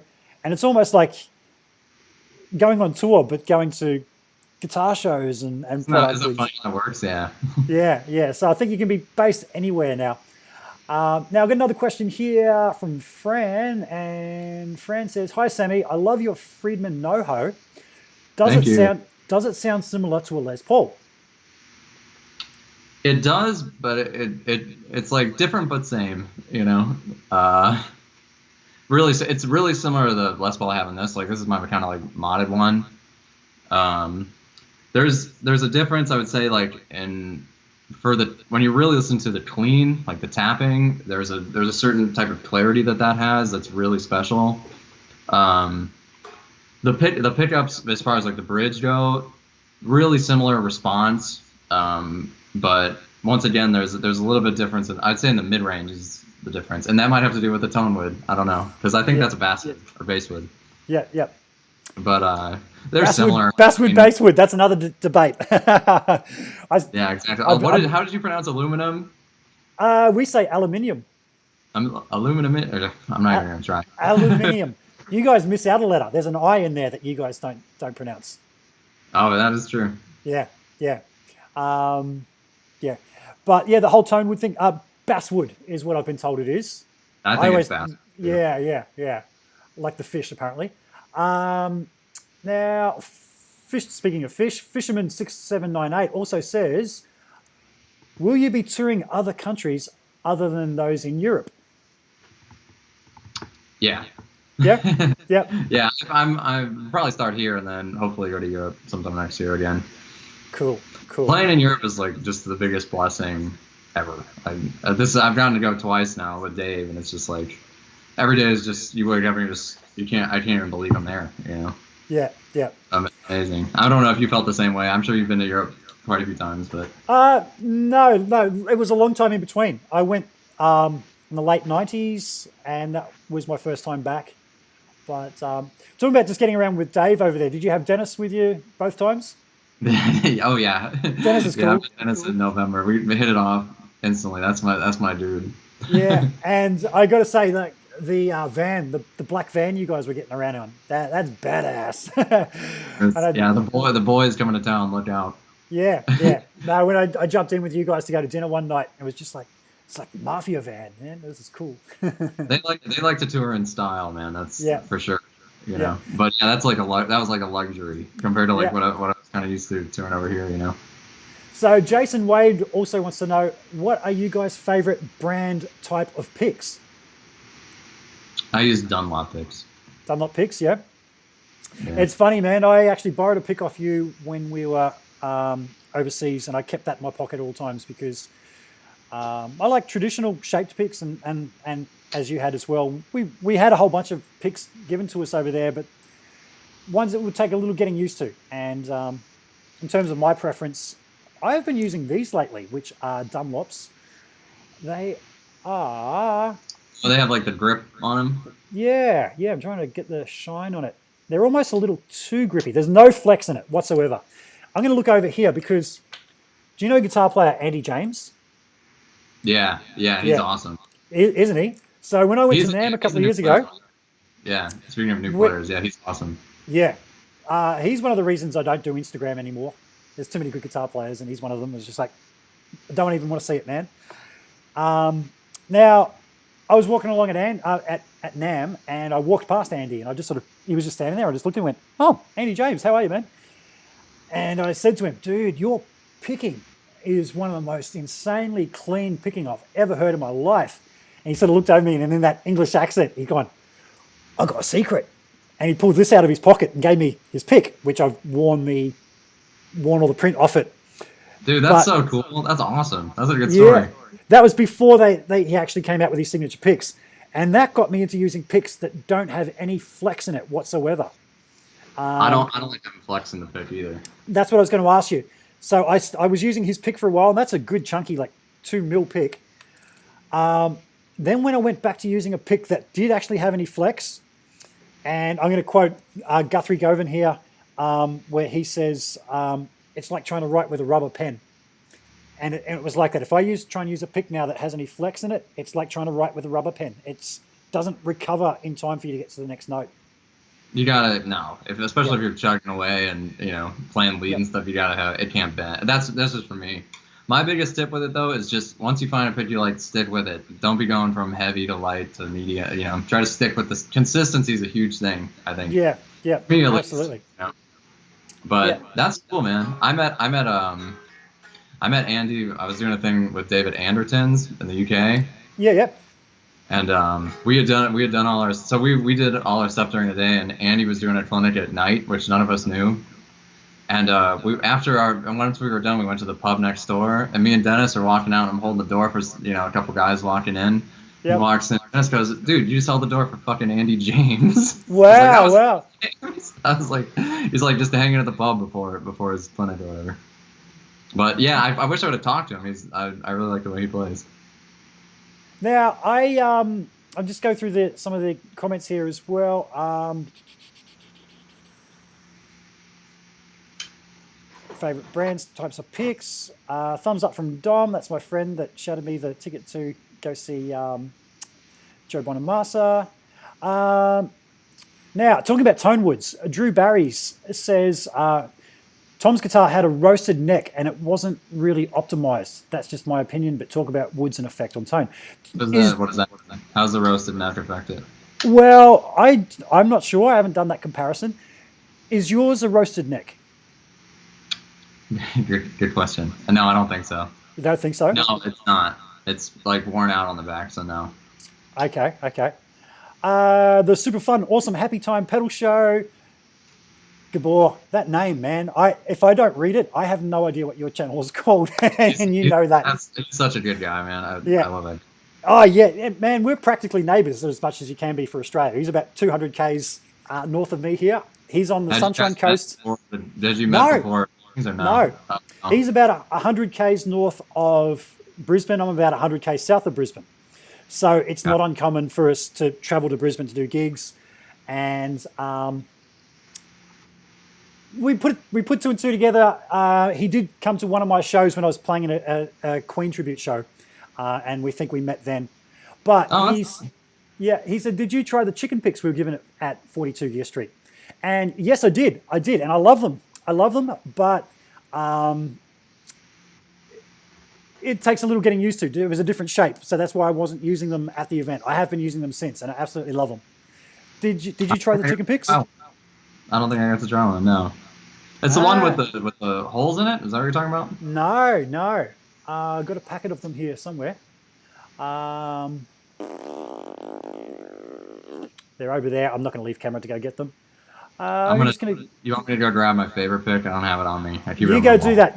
I'm going to read some more questions while you go do that. All right, give me 1 sec. Yeah, you're right, man. Now, Jason Wade, do either of you guys know of or like the Marcus King Band? Thoughts, if so? Now, I'm going to jump in while Sammy's off. I only heard of Marcus King. It was either last night or this morning when I got up. It came up in my suggestions in YouTube. and he was doing an interview with, his name escapes me, the Gibson Play Authentic or Die guy, whatever his name is. I feel sorry for that chap. He was quite obviously put in that position to do that. And he got, he was interviewing him, and everyone was saying he was an awesome blues player. So I'm going to check him out pretty much after we do this, I think. I'll wait till Sammy gets back and I'll ask him that as well. No, he's still off. Marcus King. Now, Drew is saying, I know I've already read that one out. Miguel, I have a question. Is this a test? Is what a test? Us talking? It may have seemed that way when we first started off because I had the worst intro ever. I actually had my YouTube playing in the background. It was confusing me. I was getting the same thing 10 seconds or 7 seconds after the fact, and that was really throwing me out for about the first 30 seconds of this broadcast. So I do apologize about that. What was that? Just saying to the folks about the intro that we had here, and I had YouTube running in the background, and it probably came across as a bit of a fool with my intro because I had like a delay coming. It was like, I'm hearing the same thing just behind. Did you grab your favorite picks? Yeah, I keep it in my wallet. You ready? So my buddy used to tour with Powerman 5000. You remember that band? Sammy, I'm going to let you talk for a little bit because you know that thing that I talked about earlier that apparently people get offended if you say. I'm going to let you talk and I'm going to go and I will be back in just a second. Tell us about your favorite pick. All right, so I guess this is my story for the night. So I'm Rick Hollis. Thanks for being on the show. I'm just kidding. All right, so my buddy used to work for Powerman 5000, and they were on tour with Pantera, and became really good friends with Vinny and Dimebag Darrell. And I was over at his place one day. He lives in Lansing, and he gave me this, which is one of his Dimebag's used picks on reinventing the steel. So it's like kind of my lucky charm or whatever. But yeah, I keep it in my wallet. I'm trying to see if I have any others. I used to have a bunch of picks in here. Let me see what else I have. I'm guilty of having way too much stuff in my wallet. No, you don't want to see anything else that's new. I'm gonna play some more. Hold up. Oh, I was getting ready to do set number 2. All right. And I totally missed all of that. Tip your waitress. No, I'm just kidding. Tip your waitress? That's usually my go-to if you're playing one of those gigs. Tip your bartender. Now, you can't see the questions here, so I'm just going to do a quick little scan again. Good boy. Yes, we do need to catch up sometime, man. I think you said you come down this way now and then. If ever I'm up your way, I will come up there. I'm interested to know, are you guys actually seeing the comments when I drag them up there? Ooh, making it small, making it big, making it small, making it big. And then I drag it off. Oh, it's actually on the screen? Yeah, well, I can drag them from the little chat thing up onto the screen.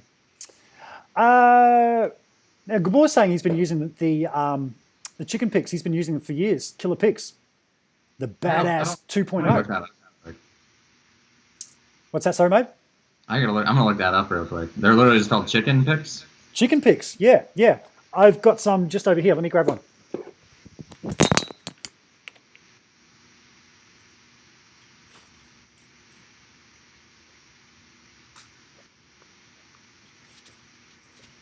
Okay. This is the chicken pick. Let me just. Cool. It's actually really, really thick and really chunky. I'm not sure if my little iMac camera is going to see that so well. It's got a really nice beveled edge on it. Yeah, I've been using those around home now, and I really love them. And they were kind enough to give us quite a little packet of those over at 42 Gear Street. So, thanks, Chicken Picks. Yeah, thanks. I want to say thanks to all the sponsors that gave us goodies over there. I was really surprised. I'm going to be posting a video of when I was back in my hotel room, and I got a knock on the door from Mikhail. Did you meet? I think that's how you say his name, Mikhail. Yeah, I met him. Yeah. It was lovely chap. And he came knocking on the door and had this bag full of goodies from the sponsors. And I'm going to post that maybe later on today. My head's totally cut off. I just grabbed my iPhone and stuck it on a thing and just went, oh, what's in the bag? Yeah, so chicken picks. Great. What else have we got here? Music Therapy Laz. I'm finally back, I think. Internet sucks here. Mate, try being in Australia, unless you are in Australia. You could be, because talk about backwards internet. Okay, so when you were off, we got asked by Jason Wade, I'm just going to go back to that comment, about, I think, Marcus King Band. Are you aware of Marcus King? Yeah, I watched. He played a club here called Callahan's. I went with my buddy Frank, and yeah, he's amazing. Yeah, so talking about another new player. He's right. I'm pretty sure Warren Haynes signed him, right? I don't know, okay, but yeah, I'm like almost positive. And yeah, right. I love his voice, and he's an amazing improviser. Oh, so he sings too, does he? So yeah, sings his ass off, and just right. burns on guitar, just amazing. Yeah, right. That was sick watching him play, and he's got like a young band too. It's like it's the same kind of thing like we were talking about earlier. It's all you can tell it's all his buddies playing with him, you know. Yeah. Yeah, that really does come through. I'm so bummed. I really love Chris Stapleton. Are you a fan of his? I don't know him. He's a singer-songwriter, Nashville guy, but he's amazing. Check him out. But the last time he was in Detroit, I was playing and I couldn't go, but Marcus King opened for him at Pine Knob here, and everybody was just like, dude, Marcus King is insane. Like, a lot of people discovered him here from that show, you know? Yeah. Yeah, he's great. Cool. Jason Wade's saying that to go check him out on his YouTube channel and watch his homecoming concert in Greenville, South Carolina. Okay. Is it South Carolina? That's cool. Yeah. Check it out. From the South, I didn't know South Carolina. There's so many great players out there. So many great players. It's a great time for guitar, dude. It's amazing. Yep. So Gabor was saying he can see the comments on the screens when I put them up there. Yeah, and he's saying they take a little while to get used to. Yeah, that's why I wasn't using it at the event, and I held on for dear life to the pick that you gave me, which is probably around here somewhere, man.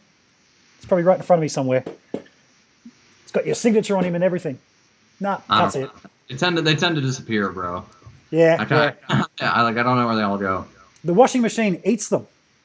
Yeah, I think that's I'm sure that most washing machines have probably got a little secret compartment somewhere where if ever you need a guitar pick, just go and check it out. If anybody ever finds those, I need those back. Wait a minute. I'm just kidding. My problem is I drop them, bro. I drop them crazy. Okay. Yeah. So I don't know. I don't know if there's a fix for that or not. Also, I go a lot. Maybe if anybody's watching this has any tips for this. So I go a lot like from the two-handed stuff to playing with a pick, and I usually just keep the pick right here, like above the nut or whatever. But I haven't worked out a system where you don't have to go whack and then play lead, you know? Okay. So if there's any tips on that. I tuck mine in there. When I go to tap, I do the Eddie thing and it just sort of, let me grab a guitar. I've always done that too. And yeah, it slides up into there and it's just really seamless. And I've seen a lot of guys do that. Now, because I don't play a lot of fingerstyle guitar, I'm not really a finger picker. If ever I do, it's always live and I need to hold my pick. And because of that, I have got this habit that I cannot play with my fingers, right hand, unless I'm holding a pick. It is the weirdest thing. If I put down a pick and try and play fingerstyle guitar, no, because this finger wants to start jumping in and it's just not used to it. That's interesting. If I disable it by holding it in there and just use my other fingers, all of a sudden I can play in time. And I'm gonna say. So do you do pick and then fingers as well? Like you use the pick like your thumb? No, I'm not. Not a hybrid picker. That's cool. Yeah. Dude, idiosyncrasies like that with your playing though, that's cool. You know, that's not a bad thing. That's like that's sweet. You know. Yeah, it makes it's individuality, isn't it? Really, makes us who we are. Of course, yeah. I think that's like that's one cool thing about like watching players that you really respect or, you know, like, or you grow up listening to them and then like like I feel so fortunate I've got to watch some of my like favorite guitar players up close. Yep. And you discover stuff that you would have never, you couldn't have known unless you're sitting right next to them. You know what I mean?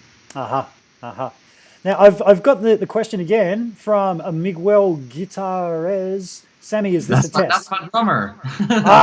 He's the one saying, Sammy, is this a test? That's why I read it out again, just to see whether. He said, this is not a test. He just says, Sammy, is this a test? So obviously, I thought I'd read that. Read that out again. That it might be an inside joke. Yeah. Okay. I guess so. Right after we met in Germany, we went, like I was saying earlier, we went on that clinic tour. Yep. The first clinic we did was at Rockland Music in I forget the name of the town, Witten, Germany. It's like kind of like a small town, kind of outside of Frankfurt. And the most, as you I'm sure you experienced, most Germans speak a little bit of English, or at least usually. Yep. But the owner of the store named Schmaler barely didn't speak much English, you know. Mm-hmm. But his favorite thing to say, as soon as we got there, he hands you a beer and goes, "This is not a test. This is rock and roll," you know. Cool. No, the whole toast was to a great night, terrible morning. This is not a test. This is rock and roll. So I just beat that to death for the next, I probably said that 400 times. Awesome. Next few, just bother Dennis and Dave. Cool. But then okay. I come back and I started telling all my friends about that. So now it's now it's international. That's the toast. Cool. Okay. Now, Jason Wade saying, I've got a split for the night. Hope you all have a blessed evening. Keep rocking, guys. Cheers. Drew Barry's saying, Mateus Asato. I learned to say name properly. Mateus Asato does a similar pick to finger switch, similar to you, Rick. He's another incredible player. Yeah, Drew, we talked about Mateus a little earlier. Mateus has got he doesn't have to play fast. He's just got that touch. Doesn't he? It's the feeling, when he plays. So. Yeah. There's certain guys that I call 10%ers.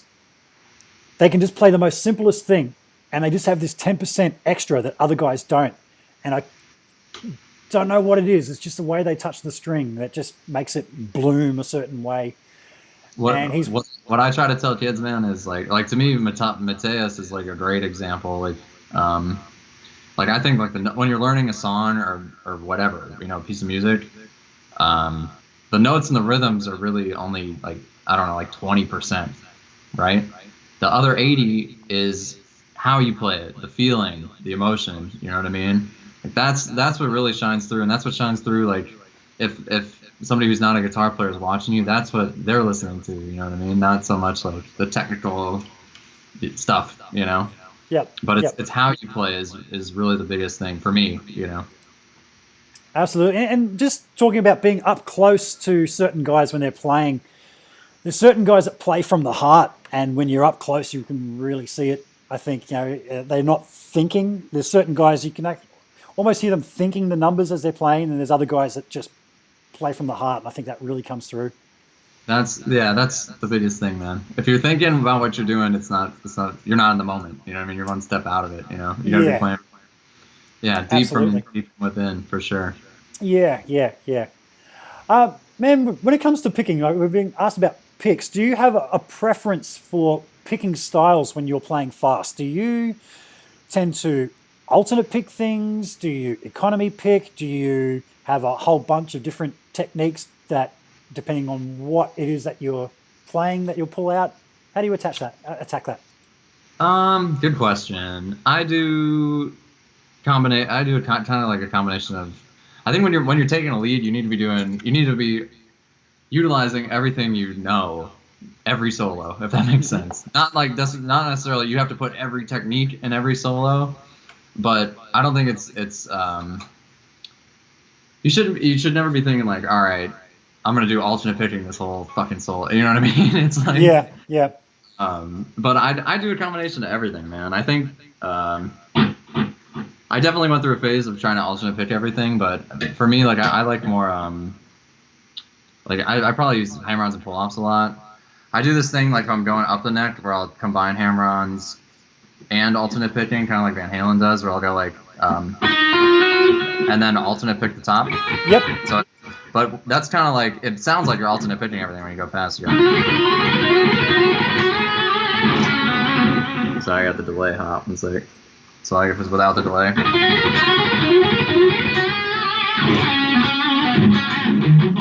And you can kind of work it up, so that's down, up. But if you go fast, it sounds like you're alternate pitching everything.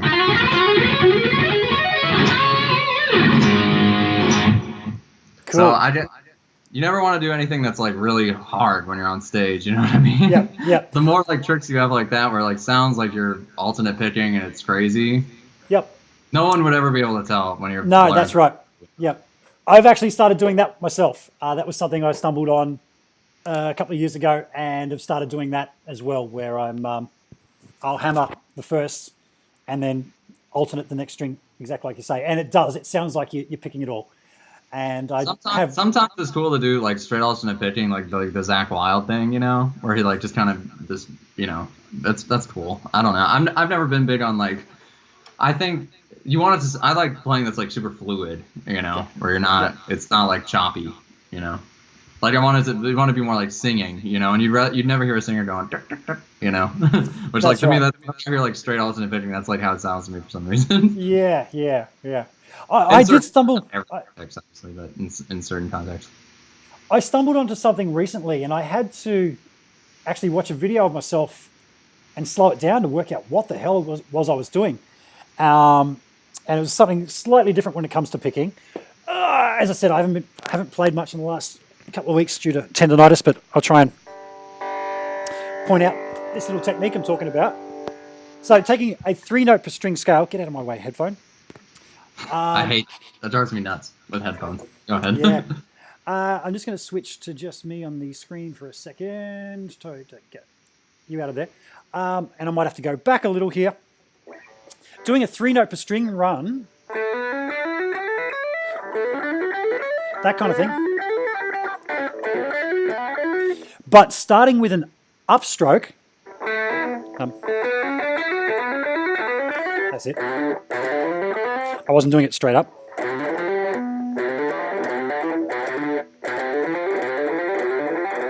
You're looking at someone who hasn't touched a guitar for about 2 weeks because of that sounds injury. Great. Nothing worried about it.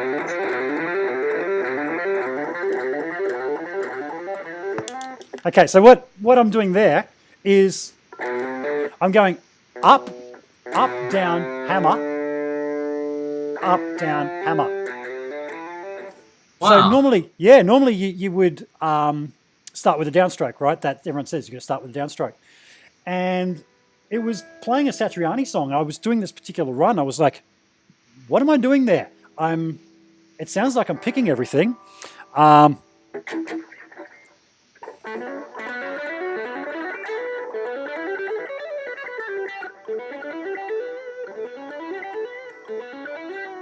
it's almost the opposite of what Yngwie Malmsteen does when he descends. He always does the last note as a pull-off to get his pick ready for the next string.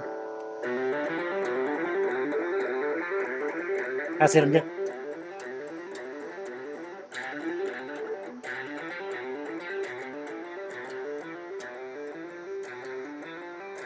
So I'm going up, down, hammer, up, down, hammer.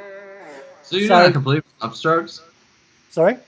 That's completely upstrokes? No, I'm going up, down, hammer. That's cool. Up, down, hammer, up, down, hammer. Yeah. And wow.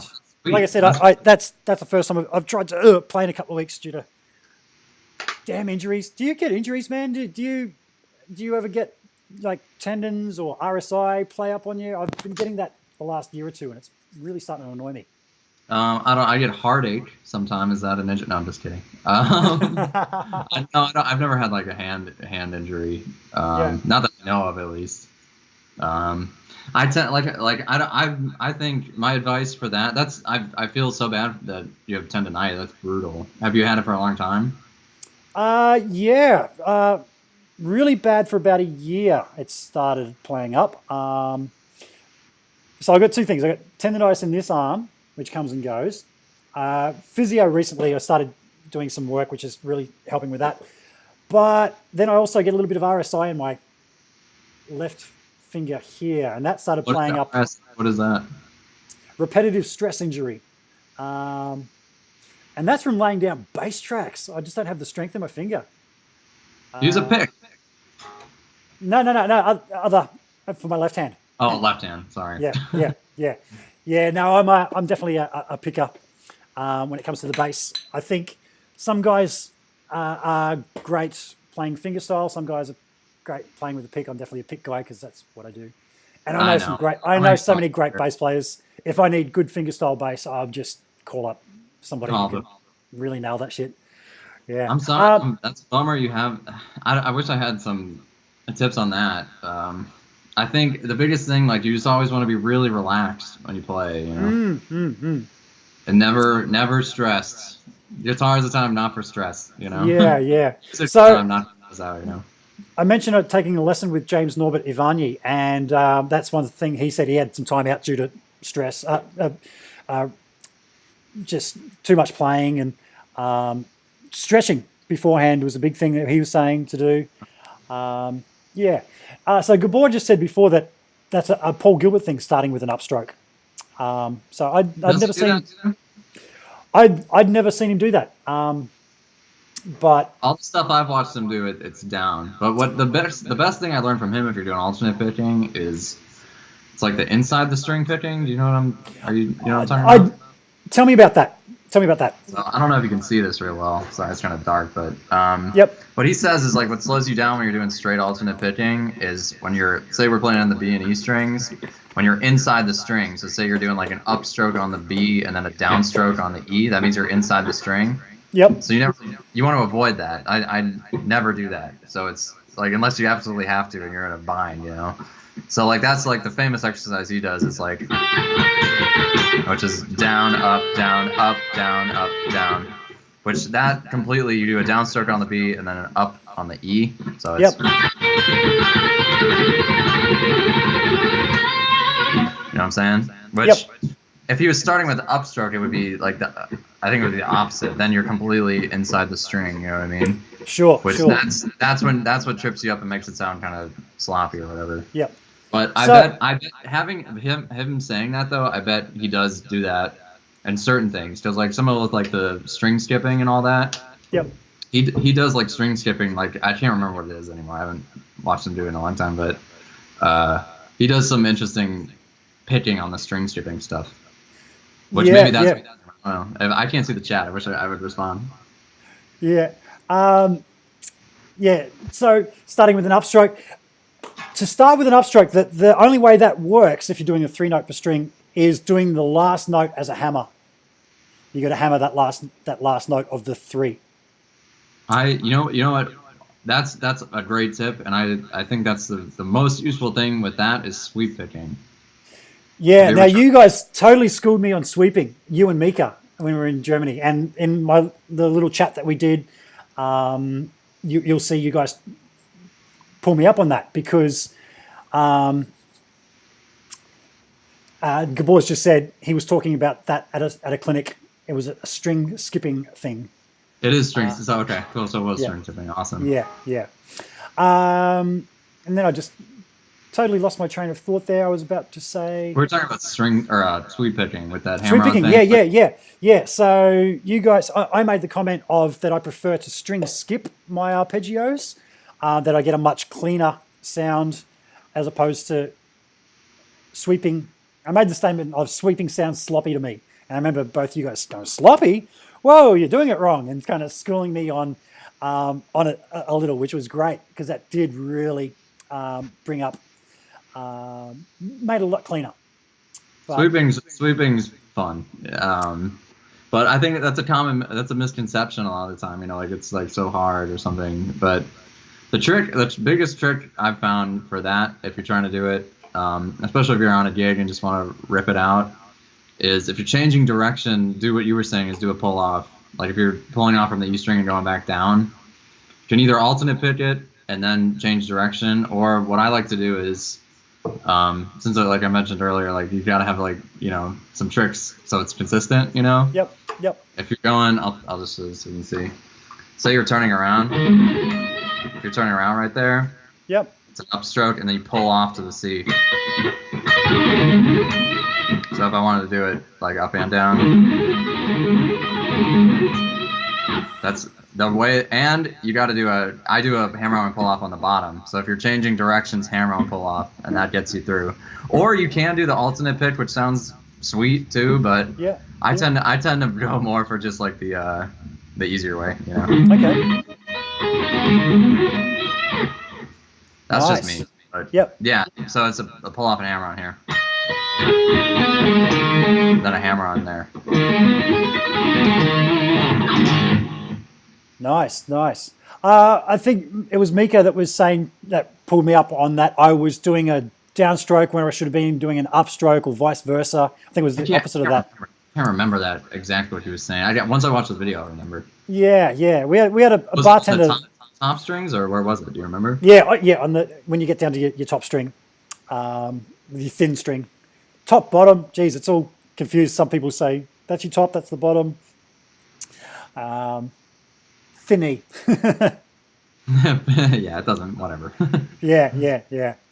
But yeah, just picking up little tips like that from people, man. It's great that people are more open these days, I think, to sharing their techniques.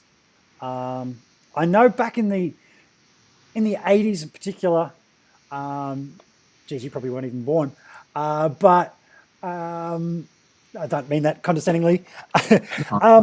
It was more of a gunslinger attitude back then. It was all about, how fast your guitar player in your band could play, and people were very guarded with how they did things. I know Eddie Van Halen was notorious for throwing out great pieces of misinformation, trying to get people to not know how he was doing things, Alex used to make him turn around too when he was picking solo.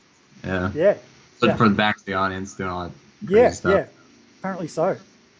Now it's not. I mean, now guitar playing, I just think it's like changed a little bit. Like I wasn't around back then, but now it's like it's not about ego or something like that. You know what I mean? It's like it's music. It's not a competition.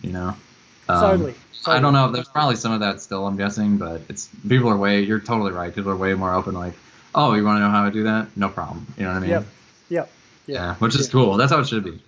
Well, the great thing with that is you give somebody some information, you get something back, is what I find. That's the most incredible thing about teaching. Yeah, it's insane, because when you're showing it to somebody, they'll do it, and you go, wow, I would have never thought to do it like that. You know what I mean? Yeah. And like to hide what you do, you're missing out on so much, Yeah, absolutely. Yeah. Now, I just before we filmed the guitar battle with you and Tom Quayle, I was in the room with Tom, and I said to him, oh, man, and I put him on the spot. I had my phone out. It was just like, hey, I'm here with Tom Quayle, and he's absolutely ripping shit. And I'm about to ask him if I could play his guitar. And he's like, oh, you can play here. And he was sort of giving me just the tip on how to do what he does and just his tuning. And then I got a glimpse of his right hand and zoomed up nice and close on that. And he does the whole hybrid picking thing. And I was watching when I watched that guitar battle video, just the reaction between you two guys. And I see at one point you looking at his right hand and just going, wow, impressive. Is that something you've ever... Yeah. Is that something that you can do where you sort of reach out with another finger and I've never hybrid picking? Haven't tried? I've never tried to do it. No, I'd like to learn though, because it seems super cool. Yeah. And it's like you get kind of like a different sound, Totally. Now I think it was. I've always liked Guthrie Govan does that too. Yeah, right. Okay. Yeah, there's an Australian player, Brett Garsed, and I remember talking to you about this. You hadn't heard of Brett. I told you he went and played for Nelson, that band Nelson. Do you remember us having that conversation? Yeah. But he was playing for a big Australian artist over here named John Farnham back in the 80s. And when he plays his fusion-y style of stuff, he also does a similar picking to Tom. And I think I need to learn me some of that because that's very impressive. I think there's a lot of good, not to say look at, like, I think there's some books that like on hybrid, that's called hybrid picking, right? Yeah. I think there's some pretty good textbooks and stuff out there now on that. Which I forget the name of the guy. I can look it up. There's one that like everybody reads. I think like Tosin Abasi has read it. Okay. I can't. I'll once we get off the phone, I'll find it and text it to you because I want to download it too or buy it as well. Cool, cool. And maybe Man, now the excuse to finally do it and start working on it. yeah.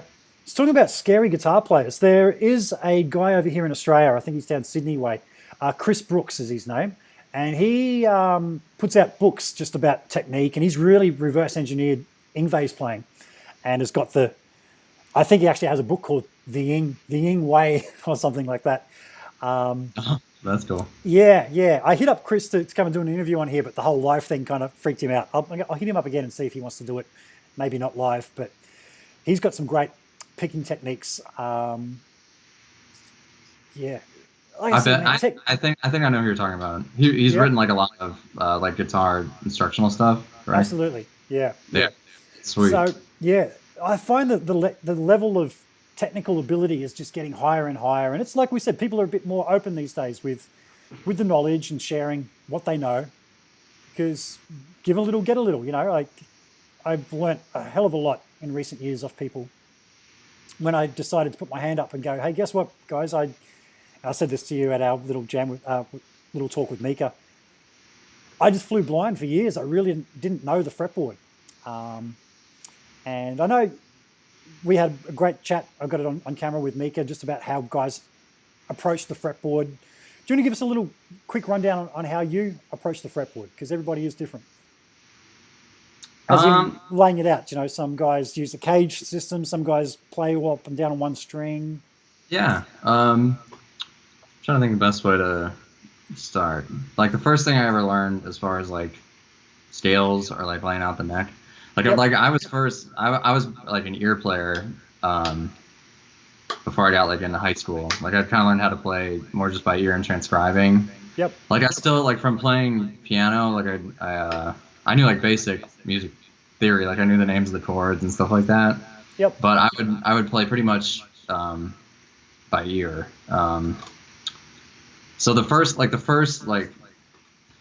scale, quote unquote, I learned, I figured out, I was like kind of like teaching myself, so I didn't like learn off. I think it's technically wrong, but like the way I would play the pentatonic just from like trying to play like Cream songs and stuff is like for A, and so like the standard pentatonic's obviously like 2 notes per string. I would add these notes in.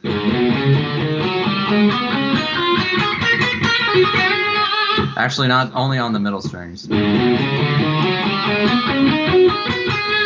So that's like what I thought of as like, oh, that's the scale you can play the solo, you know what I mean? Which is like, I think technically it's more of like the blues scale, but it's not even very close. It's like some weird hybrid of it, right? Yeah, very close to the blues scale, yeah. Right. So that's very similar it's to... like a blues scale, but you got like the sharp 7 or major 7. Okay. But only in the 1 octave. You don't have it on the top octave because it's a kid figuring it out. So that's like But then once I started learning, getting really into Van Halen, he does all that shit like 3 notes per string, right? Yep. So this is probably like my go-to thing. Like say I'm going to take a solo and this is like I'm in A minor. This is where I usually start. It's 3 notes per string.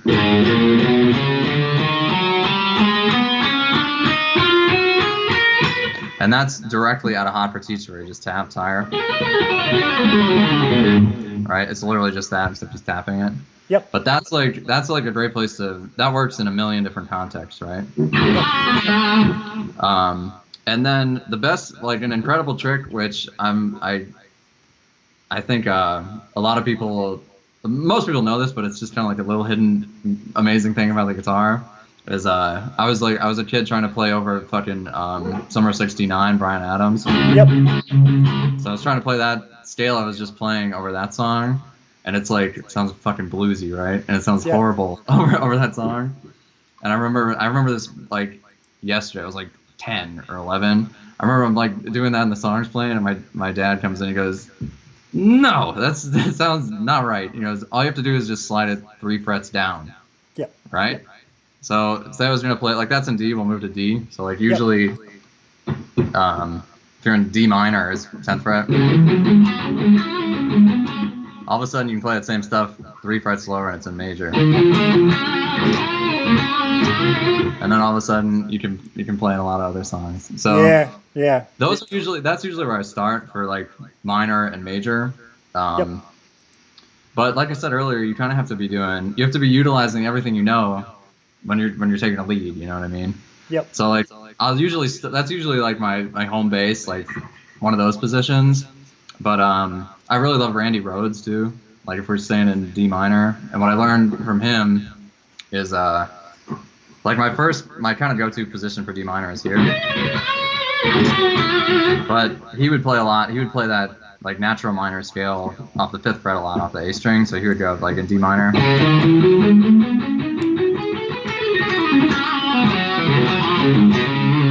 That's like Mr. Crowley. Okay. So with just those two positions, you have the whole neck if you just move it up the octave. Because watch, you can do it up here. And then I kind of like to use like either 2-string patterns or 1 string to kind of move between the positions. So like say I'm like in D minor here and I want to get lower.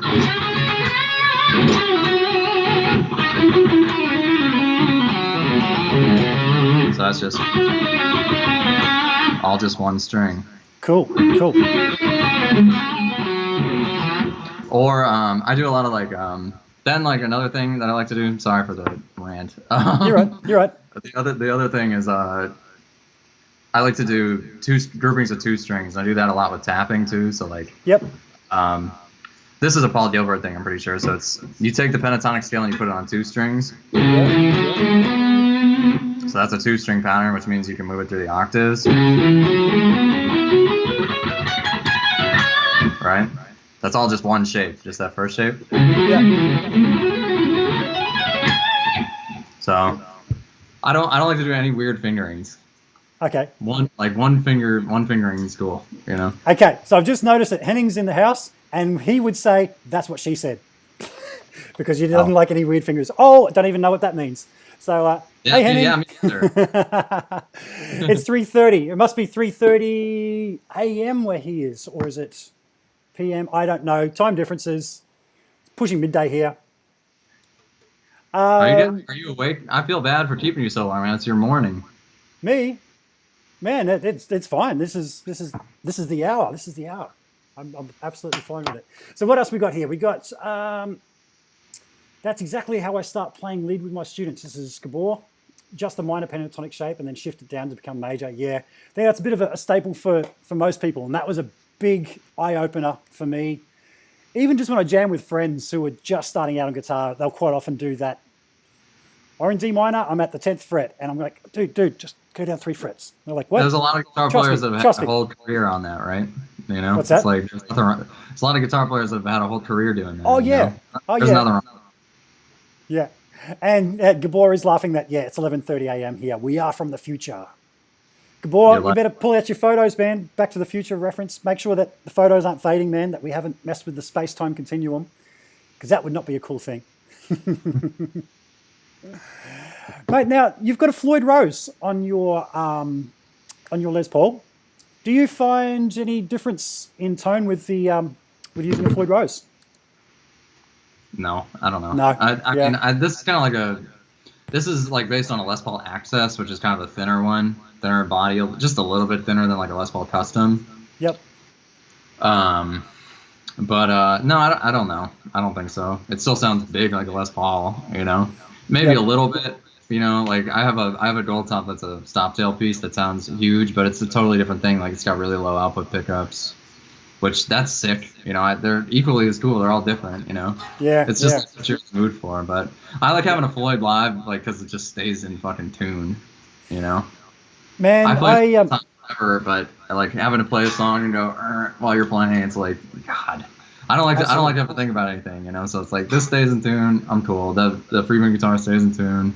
Yeah, we're wailing, and I just like to go like this.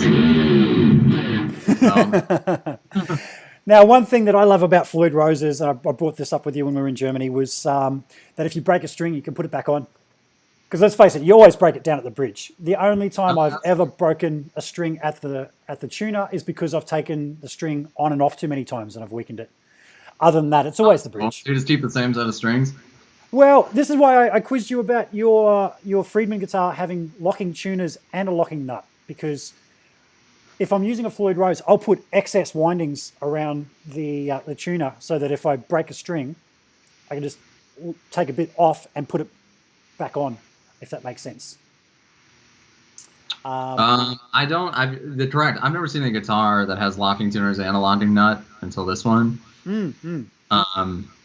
I think Dave just did that because it's easy to change strings. You just lock it down and you're done instead of wrapping.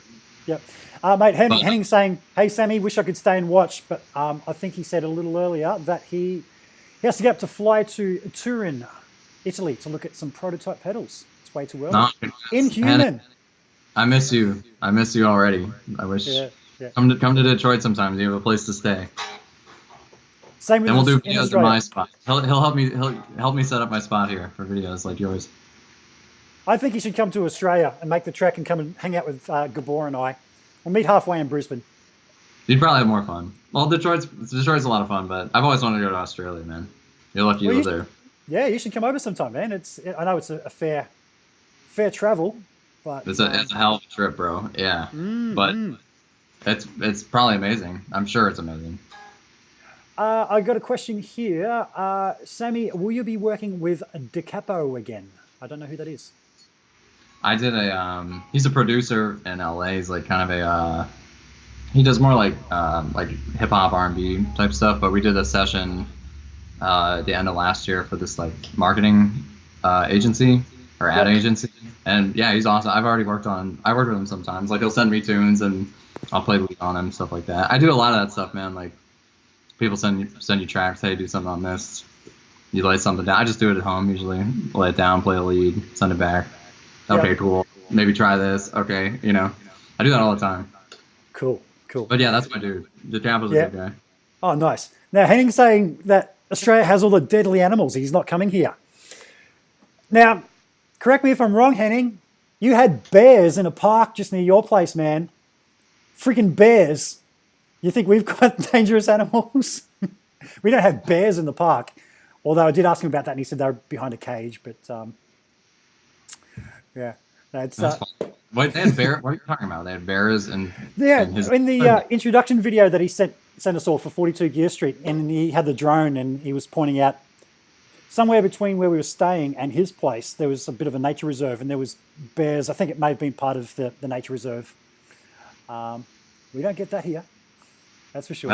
You guys don't have bears? That makes sense. That's funny. I didn't know. I had no idea. You didn't know? I didn't see the bears. I'm talking about I didn't know there were bears in Henning's video, so I didn't notice. Yeah, no, it was in one of the introduction videos. It's a park caged in a park caged. He's saying in a park. Yeah. So, what other guitars are you keen to try? What haven't you tried that you would like to try? That's out there. I want to get I love a Beetle. I want to get a Rickenbacker, like an old one. Yeah, right. That's a different vibe. Like an old 12-string Rickenbacker would be sweet. Yep. What else? You know what I really want? What's that? It's like an old Carina Flying V or Explorer. That would be amazing. Cool. I'm a sucker for vintage guitars, bro. Like that's like all I love vintage gear, like old Les Pauls, old shit like that.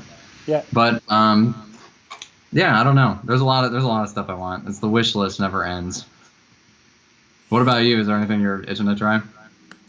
That has been the great thing about lately going to some of these events and shows and things, is actually trying different guitars. I was really blown away at NAMM a couple of years ago by Exotic USA in terms of Stratocaster style guitars. I've played those. Those are great. Yeah. There was a really nice one based on a Mary Kay Strat. Do you know what a Mary Kay Strat is? The creamy coloured old vintage one with the gold hardware. They had one there, and it was an asymmetrical neck. I felt that straight away. Just one side was a little bit shallower than the other, and super comfortable. Between that and the Friedman, man, I always forget whether it's Vintage S or S Classic S, Vintage S, S Vintage S Classic. You know what I'm talking about? Vintage S, yeah. Vintage S, it is Vintage S, yeah. Strat, like the more like standard style Strat he makes, or they make. Yeah. Awesome. Yeah. Those are really great. Have you played one of those? Yeah, yeah, yeah. It was Killer. between that and the Exotic USA. That was my pick of them at NAMM a couple of years ago. And I did speak to Grover about getting something custom built because I'd really like something that's a bit of a hybrid between three of the guitars: the Vintage S, the Cali, and the NoHo, like yours. So, Go with the no. well, Just one. I like the heel joint, the where the neck meets the body on the NoHo, how that's sort of thinner. I like that. I do like the Cali style with the Floyd Rose, but I'm also a sucker for Strat neck and middle type position tones. And I asked Dave Friedman about maybe getting a Cali with two single coils in there, and he said, no, it won't sound as good. Get a Vintage S, put a humbucker and a Floyd Rose on that. I'm going to hit them up for they can do that with the neck joint of your NoHo. Oh, I bet they could do that for you for sure, bro. Yeah. That's cool. That's a good idea. Yep. See you later, Drew. Put some heel in it. Drew, sorry. One of the viewers is saying he's out of here. So see you next time, Drew. I'd really like to get something like that. I think would be my ultimate guitar. And I love the look of the flame maple, that with the wood over the top. Go for it, man. I don't know. I think they're gonna make a couple more of those. Sweet. I want to get a black one, so I have like a yin and yang. You know? Yeah, that'd be great. That'd be sweet. Awesome. One day. Yeah. That's another one I want. God, Yeah. It's just too many. But yeah, one day. I also want to get a nice acoustic. Yeah, as we're saying, nice acoustics are very expensive. And I mentioned earlier about I got some friends with some really nice ones, and my friend's got that beautiful Koa one, which just wins. He's in the chat right now. So, hey, Link. How you doing, bro? Yeah. Sammy, is there any music that you listen to that would surprise people? Like, people are often surprised that I listen to a lot of electronic music, or I did for a long time, because I love synthesizers as well as guitars. Is there anything that you listen to that inspires you? See you, Henning. That would surprise people that inspires you to play guitar? Yeah, I listen to it. You know what I listen to a lot of is like kind of like newer like indie singer songwriters, particularly like kind of like there's a few like female singer songwriters I really love, like Cool. Julian Baker, Phoebe Bridgers. They did a record together. They're in a band called Boy Genius. Okay. And it's I my favorite thing's like the melody and lyrics, you know. Yep. Like kind of depressing, melancholy singer-songwriter stuff I listen to a lot of. That's like I listen to a ton of that. Yeah. You can't be slamming away always, you know. Yeah. Like, granted, I listen to a lot of like hard rock and metal, but Yep. yeah, Julian Baker's like incredible. Phoebe Bridgers just did another record called Better Oblivion Community Center. That's the name of the band with Connor O'Verse from the band Bright Eyes. Oh yeah. So it's like it's a guy and a girl singer. Awesome. Yep. I listen to Chris Stapleton a lot. Jason Isbell. Are you familiar with him? He's another guy, Nashville guy. No. I'll check him out. Yeah. I listen to that stuff. You're just saying about singer-songwriters, and I think that comes through when you're playing as well. Like, if you just listen to shred, oh man, I got to say, some of the worst guitar players I've heard, to my taste. Everyone's taste is different, and I make this point very clear that what I think doesn't speak for everybody, but some of the most accomplished technical players that I've heard are also some of the worst field players that I've ever heard. And I was just fumbling around before trying to see where the lens cap of my camera went to, and I just switched shots and I can see it's right behind me there. So when I switch to you, I'm going to grab it. But having listening to lyrical singers and trying to incorporate that into your playing, I think really, really shines. You know what? You know my favorite, actually. You know what I think the best recorded vocal of all time? What's that? Ever? Donny Hathaway. It's his live album. It's live recorded at the Troubadour. It's just straight off the board. It's him singing "A Song for You" by Leon Russell. Yep. And it's a live take, just one pass, and it's like just transcending. Yeah, right. So like, if you can, one thing I try to do is like put as much emotion into guitar playing and feeling as he did with that vocal, because every time you hear it, it just rips you apart, you know? Yeah, yeah. Mate, speaking of great... to get off. It's so kick-ass. That Cool. whole record, that particular performance of that song is like nuts. Man, speaking of great guitar players and great lyrical guitar players, RJ's in the house. He's saying hello. Yo. Yeah, yeah. James, yeah. You're in Nashville. I wish I was in Nashville. Well, you never know. You find yourself there before too long. Have you spent much time in Nashville? I have, yeah. You have, yeah. Yeah, a couple of my best friends just moved down there, so I'd go down and see them. Okay. I was working with a band. I was producing a record for a band that was there last year, so I was down there visiting them quite a bit. It's fun. I love it. I'm planning on going down there this month just to get some stuff done. Cool. A lot of the music industry in the States is in Nashville now. So okay. Yeah. I'd love to get to Summer NAMM's in Nashville, isn't it? Yeah, I was going to do it this year. Friedman didn't do it this year, so I didn't go. Okay, yeah. But they're doing it. I think they do it every other year, so I'll probably go next year. So hopefully we'll hang now. Well, I might have to come and hang with you, mate. Dude, yeah, there's good food. There's great food in Nashville. We'll go out for dinner or something. Yeah, cool. My friend Link is saying that Sammy looks like a young Mike Tramp from White Lion.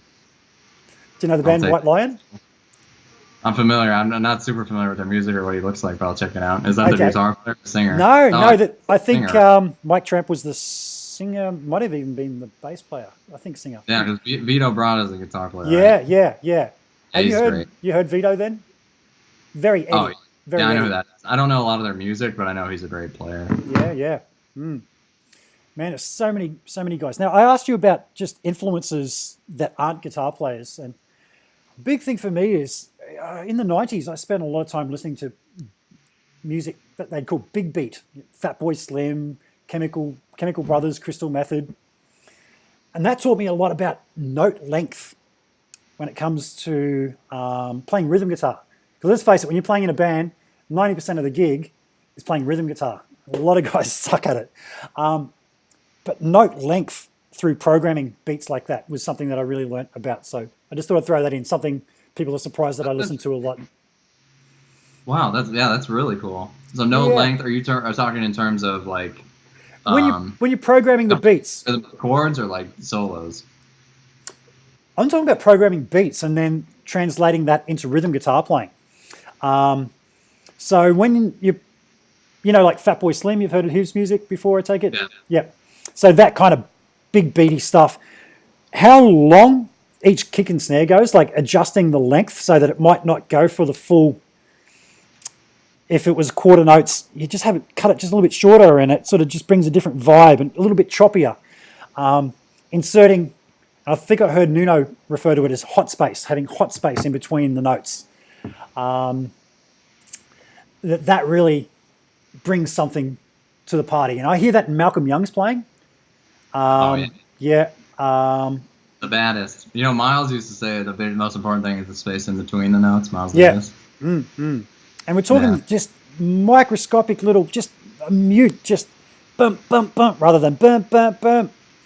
And really brings something to it. And RJ saying, 42 Gear Street, Nashville edition. You can all sleep in my basement. I'm down with that. I'm totally down with that. Perfect. Henning's mom will be there too. Yeah. Oh, Henning's mom has to come, definitely. I'll fly her in. Wasn't she a sweet lady? Wasn't she a sweet lady? Awesome. Dude, yeah, that's the most amazing thing. It's almost like a compound. Like Henning owns the one, for anybody who wasn't there, Henning owns the one house. His mom, the house where he grew up is right across the street. His mom still lives there. Or no, next to it. And then the house across the street that his brother lives in. They own like almost the whole block. Yep, absolutely. Yeah. Yeah, it's amazing.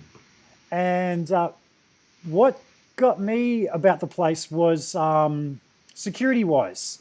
Yeah, first of all, that could not happen in the States. What was going on with that? At all. Nowhere. I know. There was, I don't want to give away too much, but there was a... Yeah, now I don't even want to talk about it. Yeah, they were leaving gear overnight outside. No problem. Without a worry. Yeah. Not that he does that often. What town was that again? I don't remember the actual town. Berlin? No, no, Yeah, he lives in Berlin. I'm not actually going to say, yeah, because I don't want to set him up for good boy saying reenact the sweater in your basement. So if anybody saw the sweaters that Henning got for us, they had cutouts of all the YouTubers' faces all over them. Oh man, that thing was ugly. I wore it the first day and didn't keep that up. I like that. You're lucky you got to be on it. That was awesome. I wear black t-shirts on videos for a reason. And one of them is so I can wear a lapel mic and you don't see it. The other is so I don't get accused of wearing the same clothes over and over. And it's very rare that I'm actually wearing something with a brand on it at the moment. But you're a Friedman poster boy, so I grabbed that before. I was like, oh, thanks. I want that shirt. I don't have one of those. You don't have one? No, those are sweet. I have another Friedman shirt, but not that one. That one's cool. Okay. Cool. I'm just it checking suits out. you. It looks great. Oh, black's my thing, man. Matches my heart.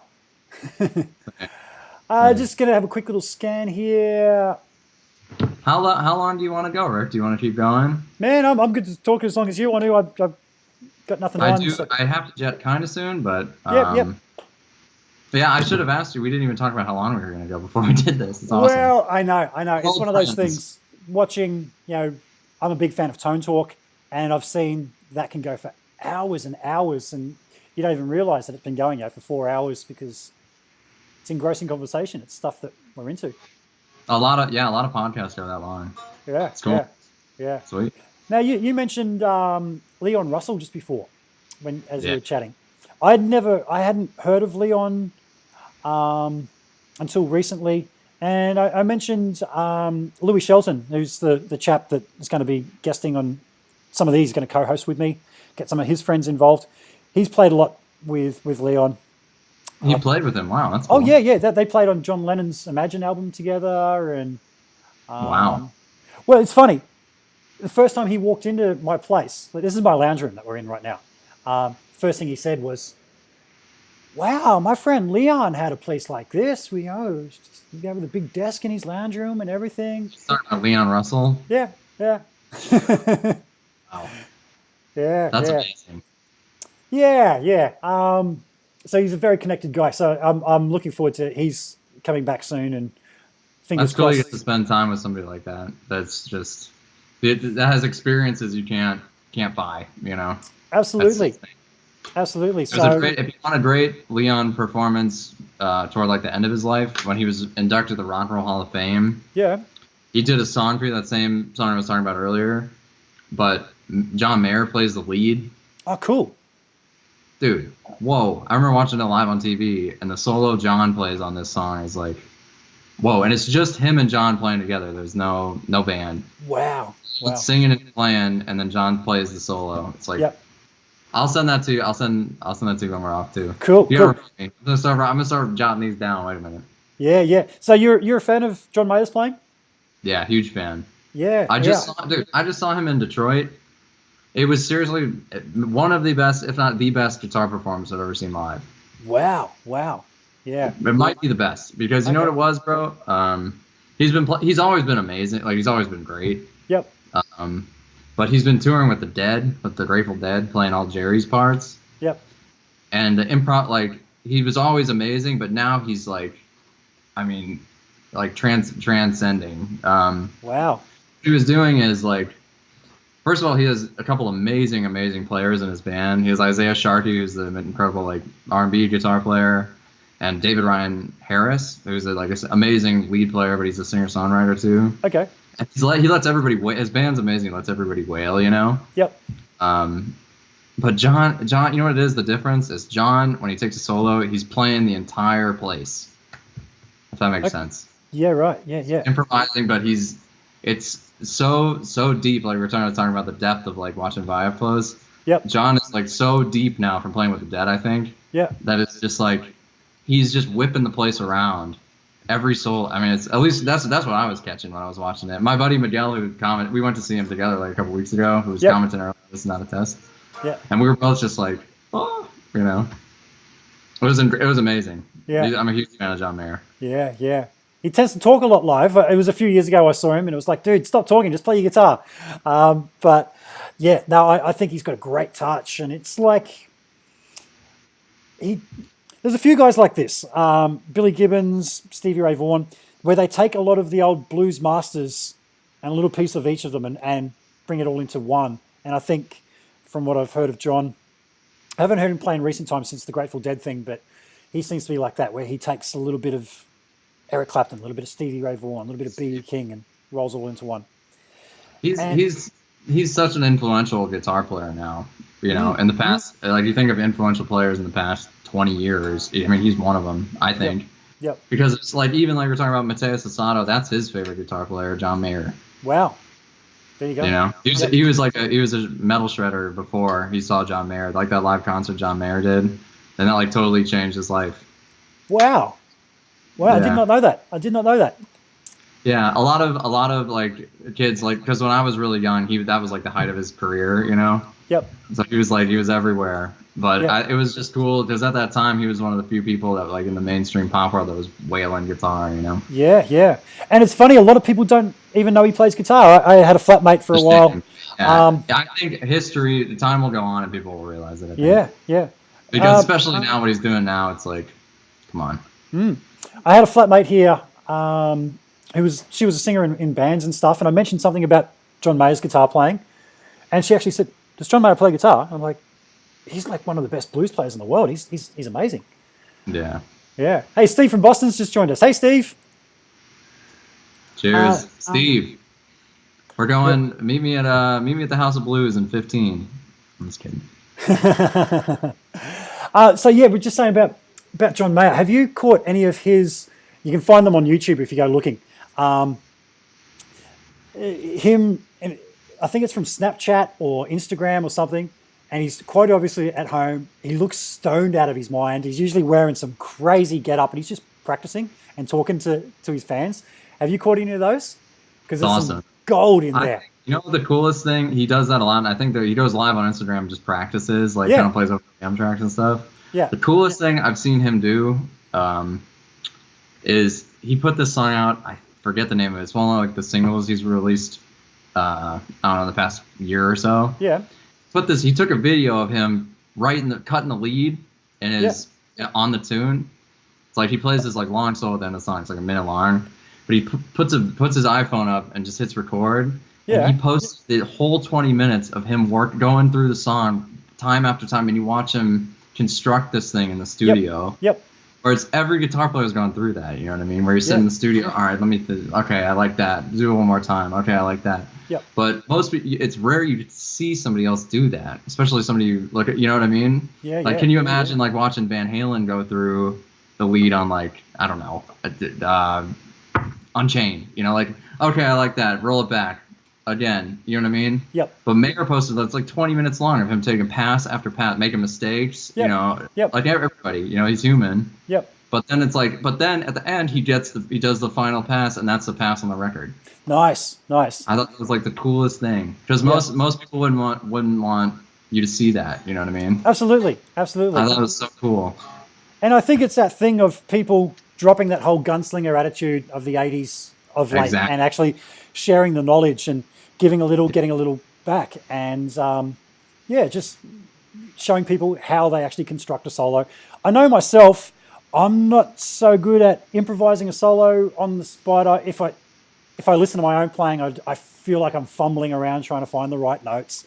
But when I do product demos, I write a solo. I'll be straight up. I sit there and I write the solo. I'll come up with the music. I'll go for a walk. And in my head, I've got that song going over and over, and I start to hear something. And I've seen some other great players that are known for mind-blowing solos, and I've heard them be thrown in the deep end and trying to improvise and being a little out of their comfort zones as well. And it's like, okay, it's not just me. But there's just something about when you write something and it's just a melody that you hear in your head. Bringing motifs. Motifs is a big thing. Do you ever check out that TrueFire website? Do you know what TrueFire is? I know what it is. I haven't. Yeah, it's an educational website. Yeah, on YouTube. They have snippets of it on YouTube, but there's an actual paid website. I subscribed to it one time when they had a 50% sale going on. Sweet. And I watched a Larry Carlton video, and it was about using motifs. And I was like, hello, what's this all about? And it was fantastic in that the gist of it was, he said, okay, listen to the guys you're playing with for the idea. You might hear the keyboard player go, ba-na-na. You go, okay, I'll run with that. And then when you go to take a solo, you go, ba-na-na, ba-na-na, ba-na-na, ba-na-na, ba-na-na. You know, sort of making a motif out of it. I went, okay, I'm going to try that. And I remember the first time I ever tried that live, I was playing a gig with a friend of mine, Mikey, I've been playing with in bands since I was a kid. Mikey's heard every trick I've got a million times. And I did that where I just played a couple of motifs. And he just comes straight up to me and just goes, what the fuck was that? And it wasn't anything technical. It was just something nice and lyrical. And it was like something a singer would play.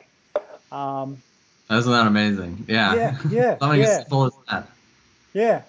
And as I said, Mikey's heard all the tricks I have in my little trick bag. And yeah, to pull out something so simple as that and to see how that impresses people more than some weird picking thing that you've worked on. And yeah, I completely agree with that, man. Yeah, Especially if you're writing a tune too, that's a great songwriting. I used to say tool or, whatever, start with a motif. Yep. So see how far you can take it. That's a good thing to practice. Absolutely. See how far you can go with it. Yeah. And as they said in this video, listen around to the other guys in the band. If you're out of ideas, somebody will play something and then run with that and make something out of it. I'm a huge fan of Victor Wooten. Are you familiar with him? Yeah. His book is amazing. Actually, yeah, his book is like the best music book, I think. It's like a story. Anyway, I watched him do. I skipped class once when I was in high school, like senior year, because my buddies went to this like arts high school in Ann Arbor, Michigan, which is like a half hour from Detroit. Yep. And Victor was doing like a master class. Oh, yeah. And so I went and like hung out with my friends in Ann Arbor, and they got me into this thing. And he called somebody out because it's all these jazz combos are playing, right?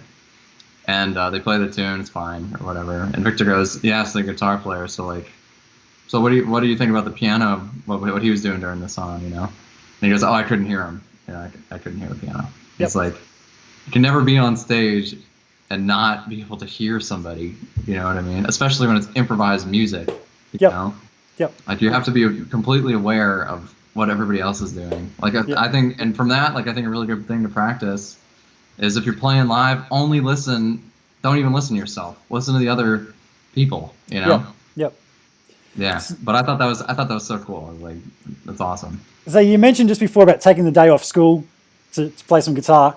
Were your teachers? Did you have teachers that were that could see that guitar was a big thing for you and actually encouraged it? I mentioned earlier about my grade 12 music teacher who was absolutely jealous at the fact I could play guitar better than he could and failed me for playing that Satriani piece the day before I won a guitar competition. Right. Having said that, I can remember, we say in Australia, wagging school one time. I just didn't go to class. I was walking around the school with my guitar, just not going to class. And the high school teacher, the high school principal saw me, and he was like, "Hey, are you off to practice? I think you should go and practice." I'm like, "Thank you. Yes, I'm going to go and practice." There's certain teachers that recognize if you have a talent and nurture it. Did you have particular teachers? Yeah. The biggest thing for me is like my parents, because when I started playing guitar, I was just obsessed with it, and I would just stay up all night practicing and go to school exhausted, but they never discouraged me from it. You know what I mean? Even though I was playing loud as fuck, and it probably kept them up, Yeah. I'm maybe not quite as loud at night, but yeah, they encouraged me because they could tell I loved it so much, Yep. And so that's like the main thing. But when I was in high school, there was the orchestra director of my school was named Peter Tolias, and he used to be the classical guitar professor at Wayne State, which is a college in Detroit. Yep. And on my last year there, he's the one who kind of got me into like reading music, and like he got me playing in the orchestras in school, like the pit orchestra. So I learned how to sight read on guitar, Yep. And got me like trying to like he got me trying to like jazz guitar, like studying playing through changes and stuff, you know. Yep. But the last year I was in high school, I had this thing called independent study. Do you have that in Australia? No. Or so you get like, I think I had 2 of them. So like 2 hours a day. It was guitar independent study. Oh, cool. They let me use like the auditorium in the high school because nobody was in there during school, and I would just like it's unheard of. Like I can't believe I got away with it, but yeah, I would just play during school. Yeah. Because they knew I loved it so much. Like it was super super encouraging. Man, speaking of playing in high school, have you seen the Jason Becker documentary, Not Dead Yet? I haven't seen the documentary, but I've seen that footage of him playing Black Star. I used to watch that over and over when I was a kid, of him playing Black Star. Yeah, it's the shit. Yeah, it shows him in high school, you know, walking up on stage, and he's like 14 or 15. Yeah, I'm going to play this thing. And then he's just out there doing all the Richie Blackmore, Vingve kind of stuff. And yeah, people just was like looking at him going, what the hell did I just see? Beast. Yeah, he's incredible. Absolutely, absolutely. Now, talking about great solos, Big Fella Link is saying the solo from the Cars, Tonight She Comes. It's one of his favorite all-time solos because it's an extension of the vocal melody. And I'm going to add to that there's a couple of demos that I've done where I've taken tracks from a group that I play in, King Mungie, and I've just used the drum tracks from the actual album, and I've redone the guitars and bass. And a couple of times I've started the solos by actually playing the vocal melody that Ben's singing on those. And yeah, like you're saying there, stealing from the vocal melody is a great way to kick off a solo, I think. What do you think? Yeah, dude, yeah, you start with the melody. You don't have to play it the whole time. Yeah. But another thing too is you can repeat yourself. You don't always have to jump from one thing to another, you know. Well, that gets back to motifs, doesn't it? Motifs, yeah. Repeating yourself. Yeah, huge, man. Yeah. One thing to practice is an exercise I learned in college. Say you're transcribing a solo. Say you could be anything. Like I used to try to practice it over jazz standards and stuff, but you learn the chorus, you learn the actual solo you transcribed. Yep.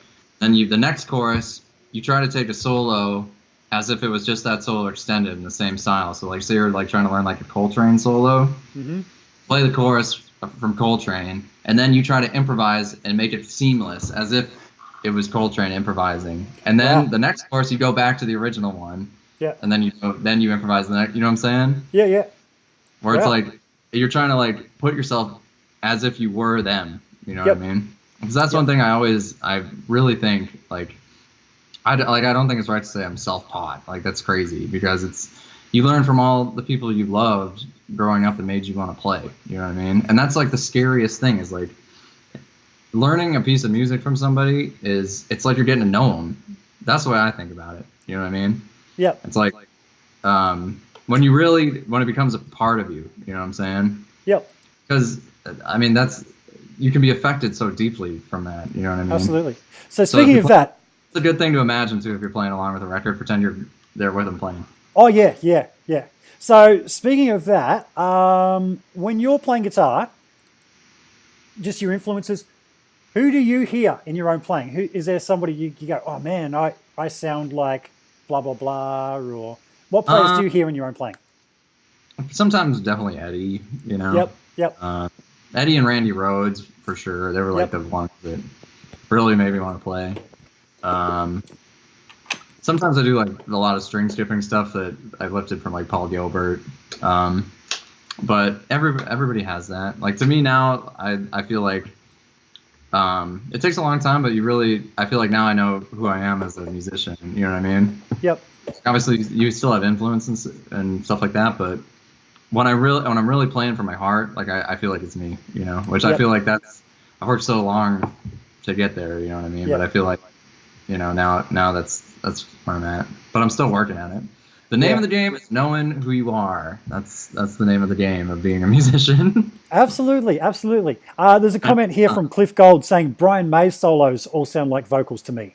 And I mentioned a little earlier I played in a Queen tribute band for a few years and had to learn a lot of Brian May solos.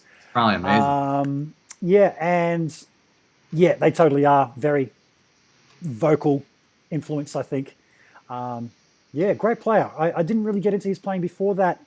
I was aware of Queen, obviously, but learning some of the songs that I'd never heard before was like, wow, Brian May, amazing. Queen are coming out here soon.